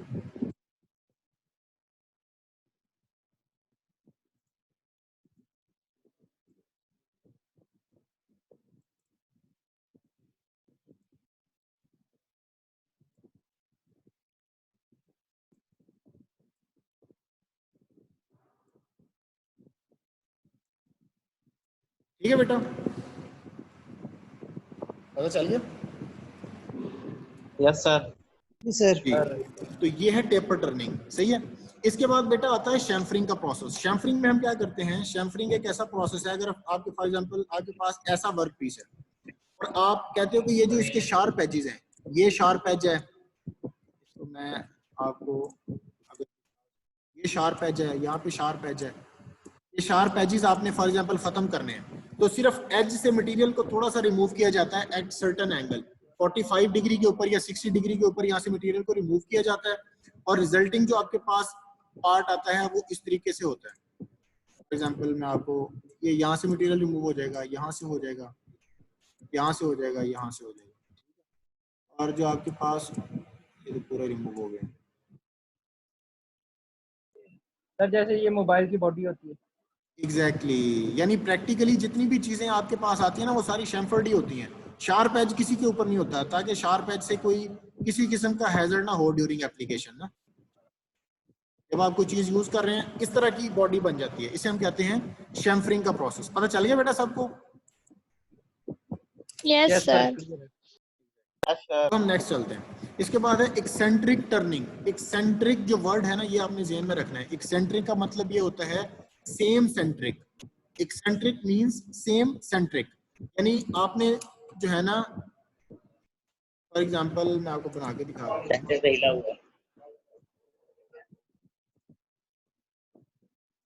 आपके पास ये वर्क पीस है, आपने एक्सेंट्रिक टर्निंग करनी है, ठीक है। एक्सेंट्रिक टर्निंग क्या होती है? आपने जो है ना डिफरेंट जगहों के ऊपर आपने जो है ना डायमीटर को कम करना है, लेकिन ये बात ध्यान में रखनी है कि उन सब का सेंटर सेम लाइन के ऊपर एग्जिस्ट करना चाहिए। You have to reduce diameter at multiple positions, but what you have to keep in your mind. मेरी आवाज आ रही है सब? दरमियान में बोल रहे हैं लोग। यस सर, क्लियर है वॉइस। Yes sir. हाँ जी, तो बेटा आपने ये करना होता है एक्सेंट्रिक टर्निंग के अंदर डिफरेंट जगहों से। मेरी आवाज वापस आ रही है मुझे बेटा, ये आपके ना माइक अगर आप ऑफ कर लें। अरे इको आ रही है सर। इको क्यों आ रही है? अभी आना शुरू हुई है। आप सब लोग अगर अपने अपने माइक्स को ऑफ कर लेंगे ना, किसी ने मेरा ख्याल लाउड स्पीकर के ऊपर मुझे लिया हुआ है और लाउड से फिर आवाज उसके माइक में भी जा रही है।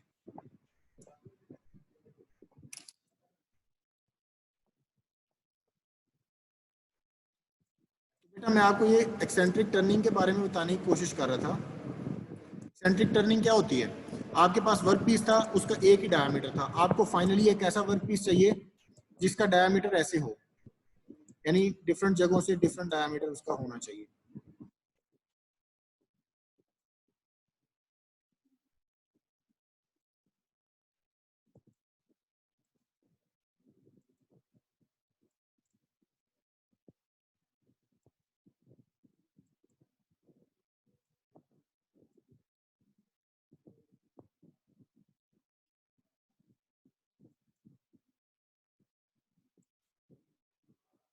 अब ये बेटा डिफरेंट डायमीटर्स हैं, लेकिन आप सपोज ये करो कि सारे के सारे डायमीटर्स इसी लाइन के ऊपर एग्जिस्ट कर रहे हैं। ड्राइंग थोड़ी सी रफ बनी है, लेकिन ये जितने भी डायमीटर्स हैं ये सारे के सारे सेंटर लाइन के ऊपर एग्जिस्ट कर रहे हैं, ठीक है। इन सब सर्कल्स का जो सेंटर है वो इसी लाइन के ऊपर अगर हो तो इसे हम कहते हैं एक्सेंट्रिक टर्निंग। यानी आपके पास एक इस तरह का ऑब्जेक्ट था, उसके ऊपर आपने टर्निंग का प्रोसेस किया और उससे आपने ये चीज बनाई है। यहां से ये चीज अचीव की है आपने, ठीक है, लेथ मशीन के ऊपर, और अचीव इस तरीके से किया कि हर डायमीटर का सेंटर इसी सेंटर लाइन के ऊपर एग्जिस्ट कर रहा है, तो इसे हम कहते हैं एक्सेंट्रिक टर्निंग। इसके बाद हमारे पास आ जाती है थ्रेड कटिंग। थ्रेड कटिंग क्या होती है? मैंने आपको शुरू में बताया था, जिसे हम आमतौर पे मार्केट में लोग चूड़ियां कह रहे होते हैं, चूड़ियां बना दीजिए वर्क पीस के ऊपर या किसी भी पार्ट के ऊपर। वो होता असल में ये है, थ्रेडिंग का प्रोसेस ये होता है कि जब आपने किसी भी जो है पार्ट ए और पार्ट बी को आपस में मेट करवाना हो, जैसे मैंने आपको भी बताया था कि असेंबल करना हो, अगर फिटिंग शॉप के अंदर जैसे हम असेंबली करते हैं, तो आप एक पार्ट ए होता है, एक पार्ट बी होता है। पार्ट ए जो है ना उसके ऊपर एक्सटर्नल थ्रेडिंग होती है, पार्ट बी के ऊपर इंटरनल थ्रेडिंग होती है। जैसे नट और बोल्ट के ऊपर होती है। नट जो होता है ना, नट यानी जो हेक्सागोनल नट होता है उसके अंदर टर्निंग हुई थ्रेडिंग हुई भी होती है, और जो इसके बरअक्स जो आपका दूसरा होता है जिसे आप कहते हैं बोल्ट, बोल्ट के ऊपर एक्सटर्नल थ्रेडिंग होती है। ठीक है, फॉलो कर रहे हैं ना बेटा? Yes sir. हाँ, तो इंटरनल और एक्सटर्नल थ्रेडिंग वहां से आपको बेटा पता चलता है। तो आपको वो दोनों तरह की थ्रेडिंग आप इसके ऊपर, ये जो है ना लेथ मशीन, इसके ऊपर आप कर सकते हो, सही है। इसलिए इसे हम थ्रेड कटिंग का ऑपरेशन भी लेथ के ऊपर लिख रहे हैं कि ये प्रोसेस भी लेथ के ऊपर किया जा सकता है। फेसिंग मैंने आपको बता दिया है बेटा। फॉर्मिंग क्या होती है बेटा? अगर किसी को कंफ्यूजन हो तो मुझे फौरी बता दे, ताकि मुझे पता चले जो मैं बता रहा हूँ आपको समझ भी आ रही है और आप मेरे साथ साथ चल रहे हैं। कोई भी किसी किस्म की कंफ्यूजन हो बेटा, मुझे आप बेशक फौरी रोक के पूछ सकते हैं, कोई प्रॉब्लम नहीं है। ये अगर आपके पास वर्क पीस है और आपने इससे एक ऐसी शेप बनानी है, फॉर एग्जांपल आप कहते हैं जी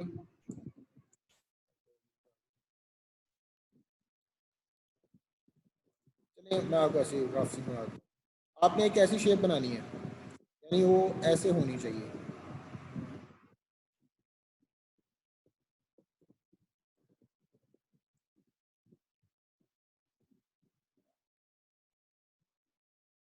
ठीक है,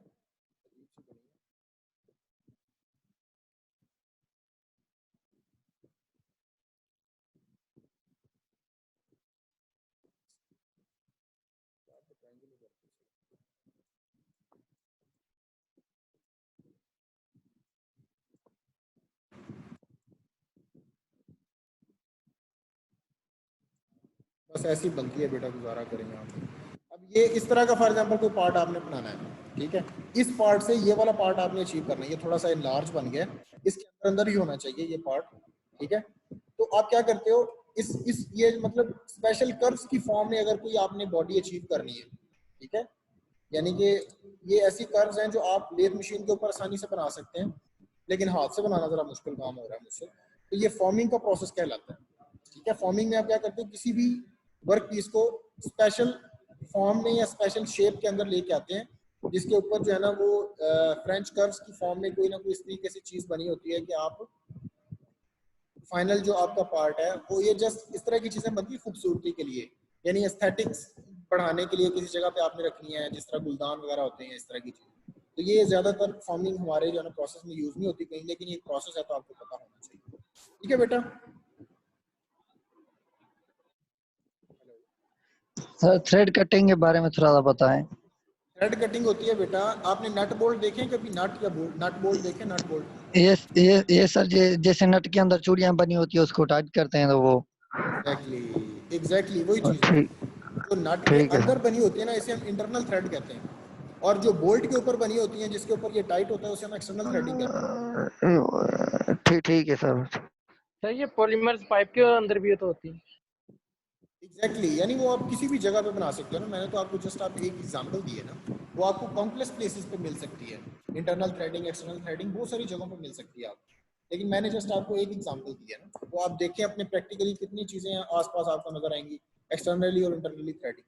अच्छा, फाइलिंग का एक प्रोसेस होता है। फाइलिंग क्या होती है, ये आपने फिटिंग शॉप में बहुत डिटेल से काम करना है फाइलिंग के ऊपर। तो अभी फिलहाल मैं आपको ये बताता हूँ, अगर फॉर एग्जांपल आपने किसी भी वर्क पीस की सरफेस को फिनिश करना है, यानी आपने वर्क पीस तैयार कर लिया है, उसकी जो सरफेस है वो फिनिश नहीं है अच्छे तरीके से, उसकी फिनिशिंग को बेहतर करना है आपने, ठीक है, सरफेस को पॉलिश करना है, तो आप फाइलिंग का प्रोसेस करते हैं। फाइलिंग एक ऐसा टूल है जिसके ऊपर छोटे छोटे थ्रेड्स बने होते हैं, और वो फाइल जिसे आमतौर पे हम रेती कह रहे होते हैं, सुना होगा आप लोगों ने रेती। यस सर, सुना है। Yes sir. अच्छा यस सर। हाँ, तो वो जो फाइलिंग है ना, वो फाइलिंग असल में वो रेती होती है, उसे हम फाइल कह रहे होते हैं इंग्लिश में।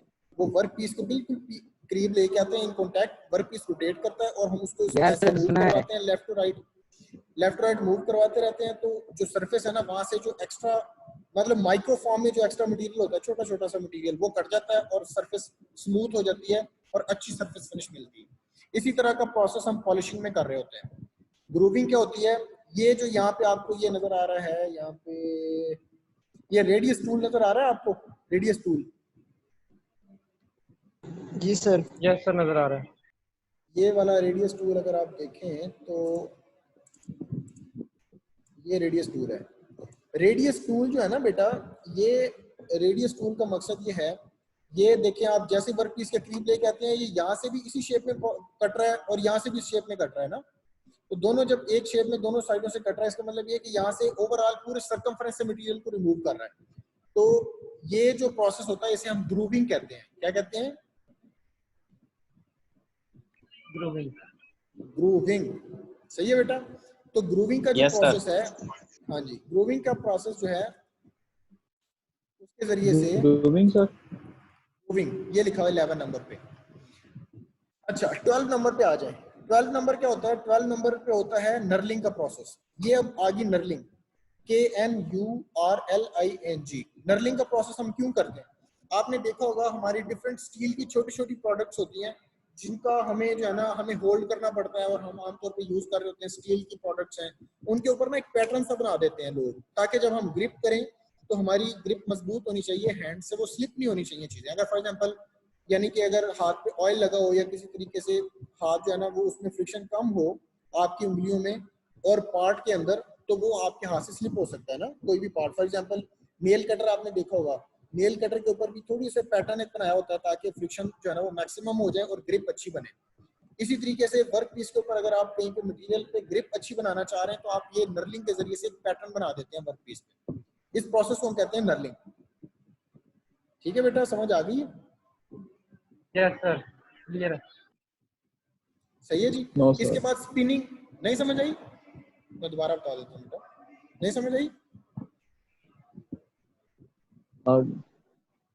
अच्छा, नर्लिंग का मैं आपको दोबारा एक बार बताता हूँ, कोई बात नहीं। नर्लिंग बेटा एक कोई भी हमारा जब हम स्टील की प्रोडक्ट कोई भी बनाते हैं ना, अगर फॉर एग्जांपल डायमीटर हमने कोई छोटे यानी 10 एक mm तक का कोई डायमीटर बनाया फॉर एग्जांपल किसी पार्ट का, और वो छोटा सा पार्ट है और आपने वो फ्रीक्वेंटली यूज करना है और आपको जो है ना उसके ऊपर प्रॉपर ग्रिप चाहिए, यानी हाथ से स्लिप ना होता रहे, तो फिर आप उसकी आउटर सरफेस के ऊपर एक पैटर्न बना देते हो, इससे आपको ग्रिप करने में हेल्प मिलती है। सिर्फ ये फंक्शन है नर्लिंग का। इसके बाद आता है प्रोसेस स्पिनिंग। स्पिनिंग जस्ट बेटा, स्पिन का मतलब होता है रोटेट करना, यानी स्पिन का मतलब होता है घुमाना, अपने ही एक्सिस के अबाउट रोटेट करने के प्रोसेस को स्पिनिंग कहते हैं। अगर आप कोई भी वर्क पीस रोटेट करवा रहे हैं, जस्ट रोटेट करवा रहे हैं, आप इसको लेथ मशीन के अंदर होल्ड किया हुआ चक के अंदर और रोटेट करवा रहे हैं, इस प्रोसेस को हम स्पिनिंग कहते हैं। यानी सिर्फ रोटेट करवा रहे हैं, इसके ऊपर टूल शूल का कोई चक्कर नहीं है। ठीक है, इसको हम यूज क्यों करते हैं? इसको या तो सरफेस फिनिशिंग के लिए यूज कर सकते हैं, या हम वैसे ही जो है ना रोटेट करवा के देखना चाह रहे हैं कि ये जो है ना सिमेट्रिकली रोटेट कर रहा है, सही तरीके से होल्ड हो गया होगा या नहीं हो गया, इसलिए ये स्पिनिंग का प्रोसेस जो है ना शुरू में थोड़ा सा करना पड़ता है। आपको पता होना चाहिए जस्ट स्पिनिंग का मतलब क्या है। स्प्रिंग वाइंडिंग का मतलब क्या है? आप रोटेट कर रहे हैं वर्क पीस को और उसके ऊपर कोई भी जो है ना वो स्प्रिंग वायर जो है ना वो आप बाउंड करवा रहे हैं, तो ये स्प्रिंग वाइंडिंग बन जाती है। ये प्रोसेस ज्यादातर यूज नहीं होते, इसलिए हम इसको इतना डिस्कस नहीं करेंगे। और इंपॉर्टेंट चीजें बेटा, अब हमारा टाइम बिल्कुल एंड हो रहा है, आखिरी 10 मिनट है हमारे पास, तो मैं इसको जल्दी जल्दी वाइंड अप करने की कोशिश करता हूँ।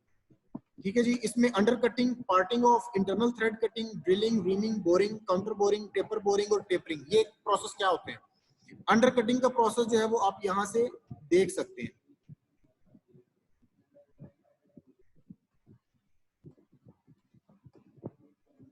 अंडर कटिंग, अच्छा अंडर कटिंग में बेटा आपने करना ये होता है कि आपने कट पूरा लगाया और उसके जो है ना साइड के अंदर आपको जो है ना एक मजीद छोटा कट लगाने की जरूरत पड़ती है, तो इस प्रोसेस को हम अंडर कटिंग कहते हैं। ये ज्यादा यूज नहीं होता, इसको हम ज्यादा डिस्कस नहीं करेंगे यहाँ पे। पार्टिंग ऑफ होता है, अगर फॉर एग्जांपल आपने ये पार्ट आपने होल्ड किया हुआ पूरा और आप चाह रहे हो कि यहाँ से मटेरियल को रिमूव कर दें, यानी यहाँ से काट ही दें, ये पीस अलहदा कर दें, ये पीस अलहदा कर दें, यहाँ से खत्म करना चाहिए। देखें ये बना भी हुआ, और ये पोर्टिंग टूल लिखा हुआ, ये बेसिकली पार्टिंग टूल है, ये PARTING पार्टिंग टूल। नजर आ रहा है सबको?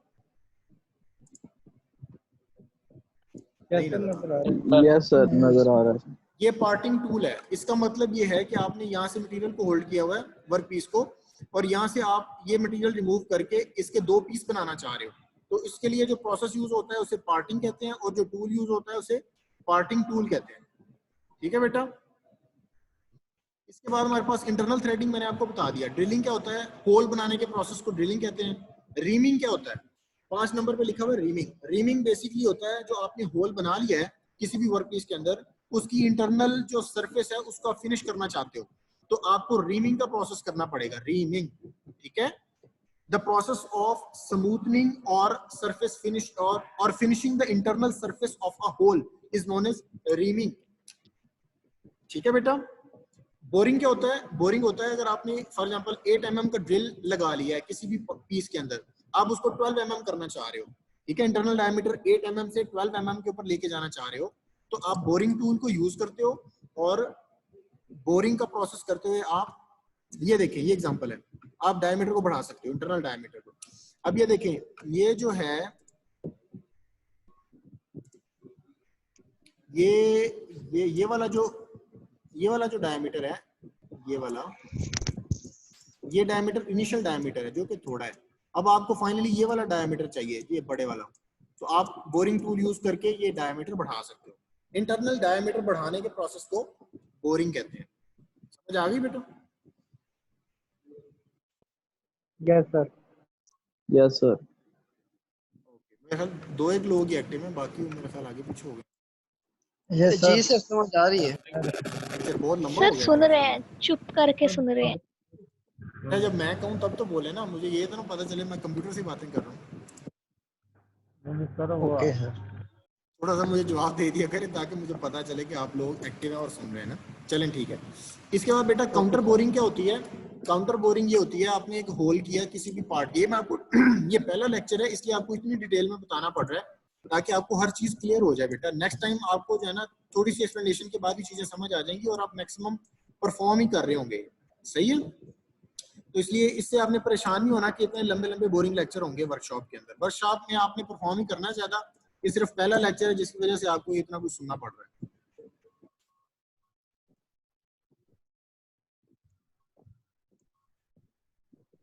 ये फॉर एग्जांपल आपका जो है ना एक वर्क पीस है और ये आपने इंटरनल होल किया है इसके अंदर। ड्राइंग पढ़ी है ना आपने? ड्राइंग सर पढ़ी तो है लेकिन की नहीं सर ऑनलाइन थोड़ी ऑनलाइन बहुत। की है वो भी आप इंशाल्लाह। ये मैकेनिकल वालों ने करवाई है मेरे ख्याल आपको ना।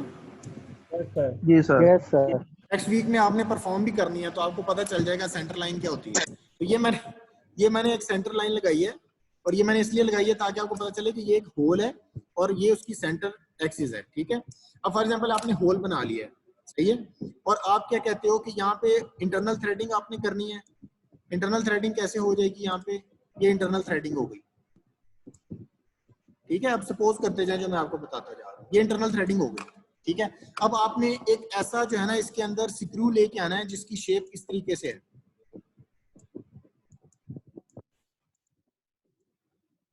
और इसके ऊपर एक्सटर्नल थ्रेड्स बने हुए हैं। पता चल रहा है?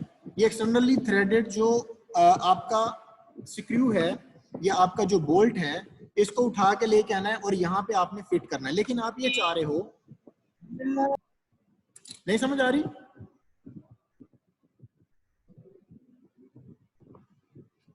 आपने ये स्क्रू यहाँ से उठाना है, यहाँ पे इसको पेस्ट करना है, यानी यहाँ पे लेके आके इसको टाइट करना है या इसको असेंबल करना है। लेकिन आप ये चाह रहे हो कि ये जो इसका हेड वाला पार्ट है ना, ये वाला, ये पार्ट आपको इस सरफेस से ऊपर नजर ना आए, इस सरफेस के अंदर ही इसको जो है ना वो मर्ज हो जाना चाहिए।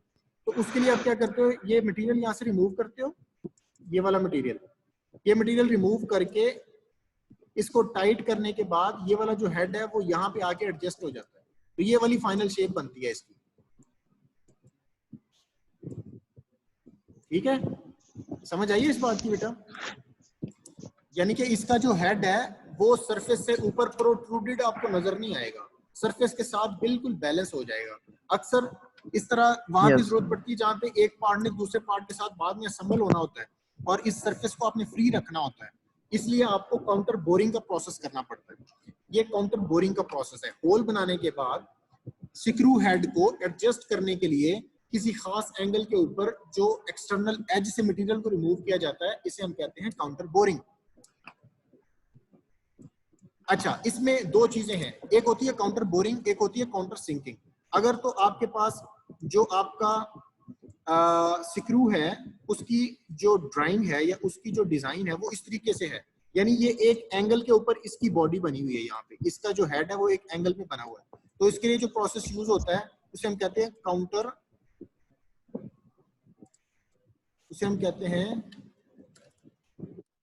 सिंकिंग। ठीक है बेटा? और इसके रिस्पेक्टिव से अगर आप ये देखो, एक ऐसा पार्ट है, एक ऐसा जो है ना वो सॉरी इसे क्या कहते हैं, बोल्ट, एक ऐसा बोल्ट है जिसकी शेप इस तरीके से है।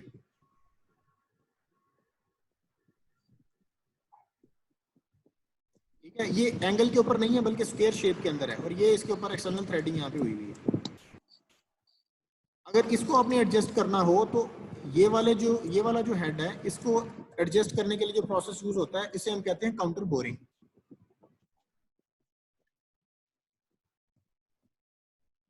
ठीक है? काउंटर सिंकिंग और काउंटर बोरिंग में क्या डिफरेंस है ये पता चल गया आपको बेटा? Yes sir. Yes sir. तो ये काउंटर सिंकिंग और काउंटर बोरिंग का डिफरेंस ये ज़हन में रखना है आपने। इसके बाद हमारे पास आता है टेपर बोरिंग। ये टेपर बोरिंग और काउंटर सिंकिंग एक ही चीज है। टेपर बोरिंग और काउंटर सिंकिंग एक ही चीज है। इसके बाद हमारे पास आता है टैपिंग। टैपिंग बड़ी इंपॉर्टेंट चीज है बेटा, टैपिंग आपने जेहन में रखनी है। टैपिंग क्या चीज होती है? टैपिंग होती है इंटरनल जो थ्रेड्स बनाने का प्रोसेस है, इसे हम टैपिंग भी कहते हैं। 9 नंबर पे जो लिखा हुआ है इसे हम कहते हैं इंटरनल थ्रेडिंग और tapping. These are both the terms which are used for same purpose, tapping और इंटरनल थ्रेडिंग। ठीक है बेटा, आगे आते हैं। नेक्स्ट हमारे पास ये कुछ फिगर्स हैं, ये आपने देख लेनी है गौर से। अक्सर ये आपके पास आती रहेंगी एग्जाम्स वगैरह के अंदर, तो आपको पता होना चाहिए कि ये फिगर का मतलब क्या है। और अगर फॉर एग्जांपल ये वाली फिगर आ जाए तो आपको पता लगना चाहिए कि ये रीमिंग का प्रोसेस हो रहा है। ये आ जाए फिगर से मतलब ये ड्रिलिंग का प्रोसेस हो रहा है। ठीक है, ये चीजें हैं जो मेन आपने ज़हन में रखनी है। बाकी ये फिगर्स हैं, इनके साथ वही चीजें लिखी हुई जो मैंने आपको बता दी हैं। ठीक है, शेपर मशीन का आपको मैंने बता दिया है, शेपर और मिलिंग में क्या डिफरेंस है ये आप देख सकते हैं, यहाँ से पढ़ सकते हैं। तो हमारा टाइम खत्म हो रहा है, इसको आप एंड करते हैं। ये आपका एक्सपेरिमेंट है जो आपने यहाँ पे आके नेक्स्ट टाइम परफॉर्म करना है बेटा। इसमें जो प्रोसीजर लिखा हुआ है ये आपने प्रोसीजर देख लेना है। यहाँ पे जब आप आएंगे आपको थोड़ी सी एक्सप्लेनेशन के बाद डायरेक्ट मशीन के ऊपर हम लेके जाएंगे और आपने मशीन के ऊपर प्रोसेस परफॉर्म करना है नेक्स्ट टाइम। ठीक हो गया बेटा? फेसिंग का, टर्निंग का, पंचिंग का प्रोसेस, टेपिंग, फेसिंग, टर्निंग और पंचिंग का प्रोसेस आप खुद परफॉर्म करेंगे। और इस तरीके से आपने जो है ना इसके ऊपर प्रिकॉशंस लिखनी है। और ये आपका वर्क पीस है जो आपको हम देंगे, और इस वर्क पीस के ऊपर आपने ये डायमेंशंस अचीव करनी होंगी। सही है, आपको एक वर्क पीस देंगे जिसकी लेंथ जो है ना वो 70 मिलीमीटर होगी और उसकी जो डायमीटर है वो 24 मिलीमीटर होगा। आपने जो फाइनल डायमेंशंस अचीव करनी होंगी वो होंगी 65, यानी 5 मिलीमीटर कम करना होगा फेसिंग के जरिए से, और डायमीटर होगा 24 मिलीमीटर, यानी कि आपने 20 मिलीमीटर डायमीटर अचीव करना होगा विद द प्रोसेस ऑफ, कौन बताएगा? फेसिंग बोल गए सारे? सर टर्निंग के जरिए डायमीटर करते हैं रिड्यूस। यस यस, और फेसिंग के जरिए लेंथ। एग्जैक्टली बेटा, बिल्कुल ठीक है। तो लेंथ कम करेंगे हम 70 to 65 by the process of facing, और डायमीटर को कम करेंगे with the process of turning. तो ये प्रोसेस आप करेंगे, उसके बाद आपका जो है ना ये मशीन शॉप का प्रोसेस हो जाएगा कंप्लीट। इसके साथ ही हमारा आज का लेक्चर भी कंप्लीट होता है, और इंशाल्लाह मिलते हैं नेक्स्ट वीक क्लास के अंदर फेस टू फेस, और इंशाल्लाह वर्क परफॉर्म करेंगे। उसमें हमने ये जो है ना वर्नियर कैलिपर के साथ जो मेजरमेंट लेनी है उसका एक टेबल फिल करेंगे और एक्सपेरिमेंट हम करेंगे। ठीक है बेटा, समझ लगी है सबको? चीजों में कोई प्रॉब्लम हो चीजें पढ़ लीजिएगा। Okay sir. Yes sir. मैं आपके सीआर के साथ भी ये शेयर कर रहा हूँ और एलएमएस के ऊपर भी डाल देता हूँ, तो आपको दोनों सोर्सेज से चीजें जिससे भी अवेलेबल होंगी आप ले सकते हैं, पढ़ सकते हैं, अपने रेफरेंस के लिए अपने पास रख सकते हैं। एग्जाम्स वगैरह यहीं से हो रहे होंगे आपके सारे। ठीक है बेटा, नेक्स्ट जी बेटा कोई क्वेश्चन है? सर जी ओसीडब्ल्यू पे डाल दिया करें, वहां से सारे टीचर्स आजकल डाल रहे हैं। ठीक हो गया, ओसीडब्ल्यू पे एक्सेस है आपके पास? ठीक है, मैं ओसीडब्ल्यू पे भी डाल दूंगा। ठीक है, उसमें यह है कि एक फोल्डर बन जाता है, उस फोल्डर के अंदर आपकी फाइल चली जाएंगी और वीडियो के लिंक यूट्यूब के वहां पे चले जाएंगे। अब मैं इसको रिकॉर्ड तो कर रहा था, अब दुआ करें कि रिकॉर्ड हो जाए। अगर ये हो जाता है और सेव हो जाता है तो यूट्यूब पे डाल के इसका लिंक भी ओसीडब्ल्यू पे डाल देता हूँ। Okay sir. ठीक है बेटा? Yes sir. Okay sir. चले, अल्लाह हाफिज, इंशाल्लाह मिलते हैं नेक्स्ट क्लास में ओके सर, असाइनमेंट के थैंक यू। साथ। और अल्लाह हाफिज सर। अटेंडेंस होगी ऐसे में मेरे पास पड़ी, अटेंडेंस सीआर ने ले ली होगी, अटेंडेंस मुझे वो दे देगा। Okay sir. अल्लाह हाफिज। अल्लाह हाफिज।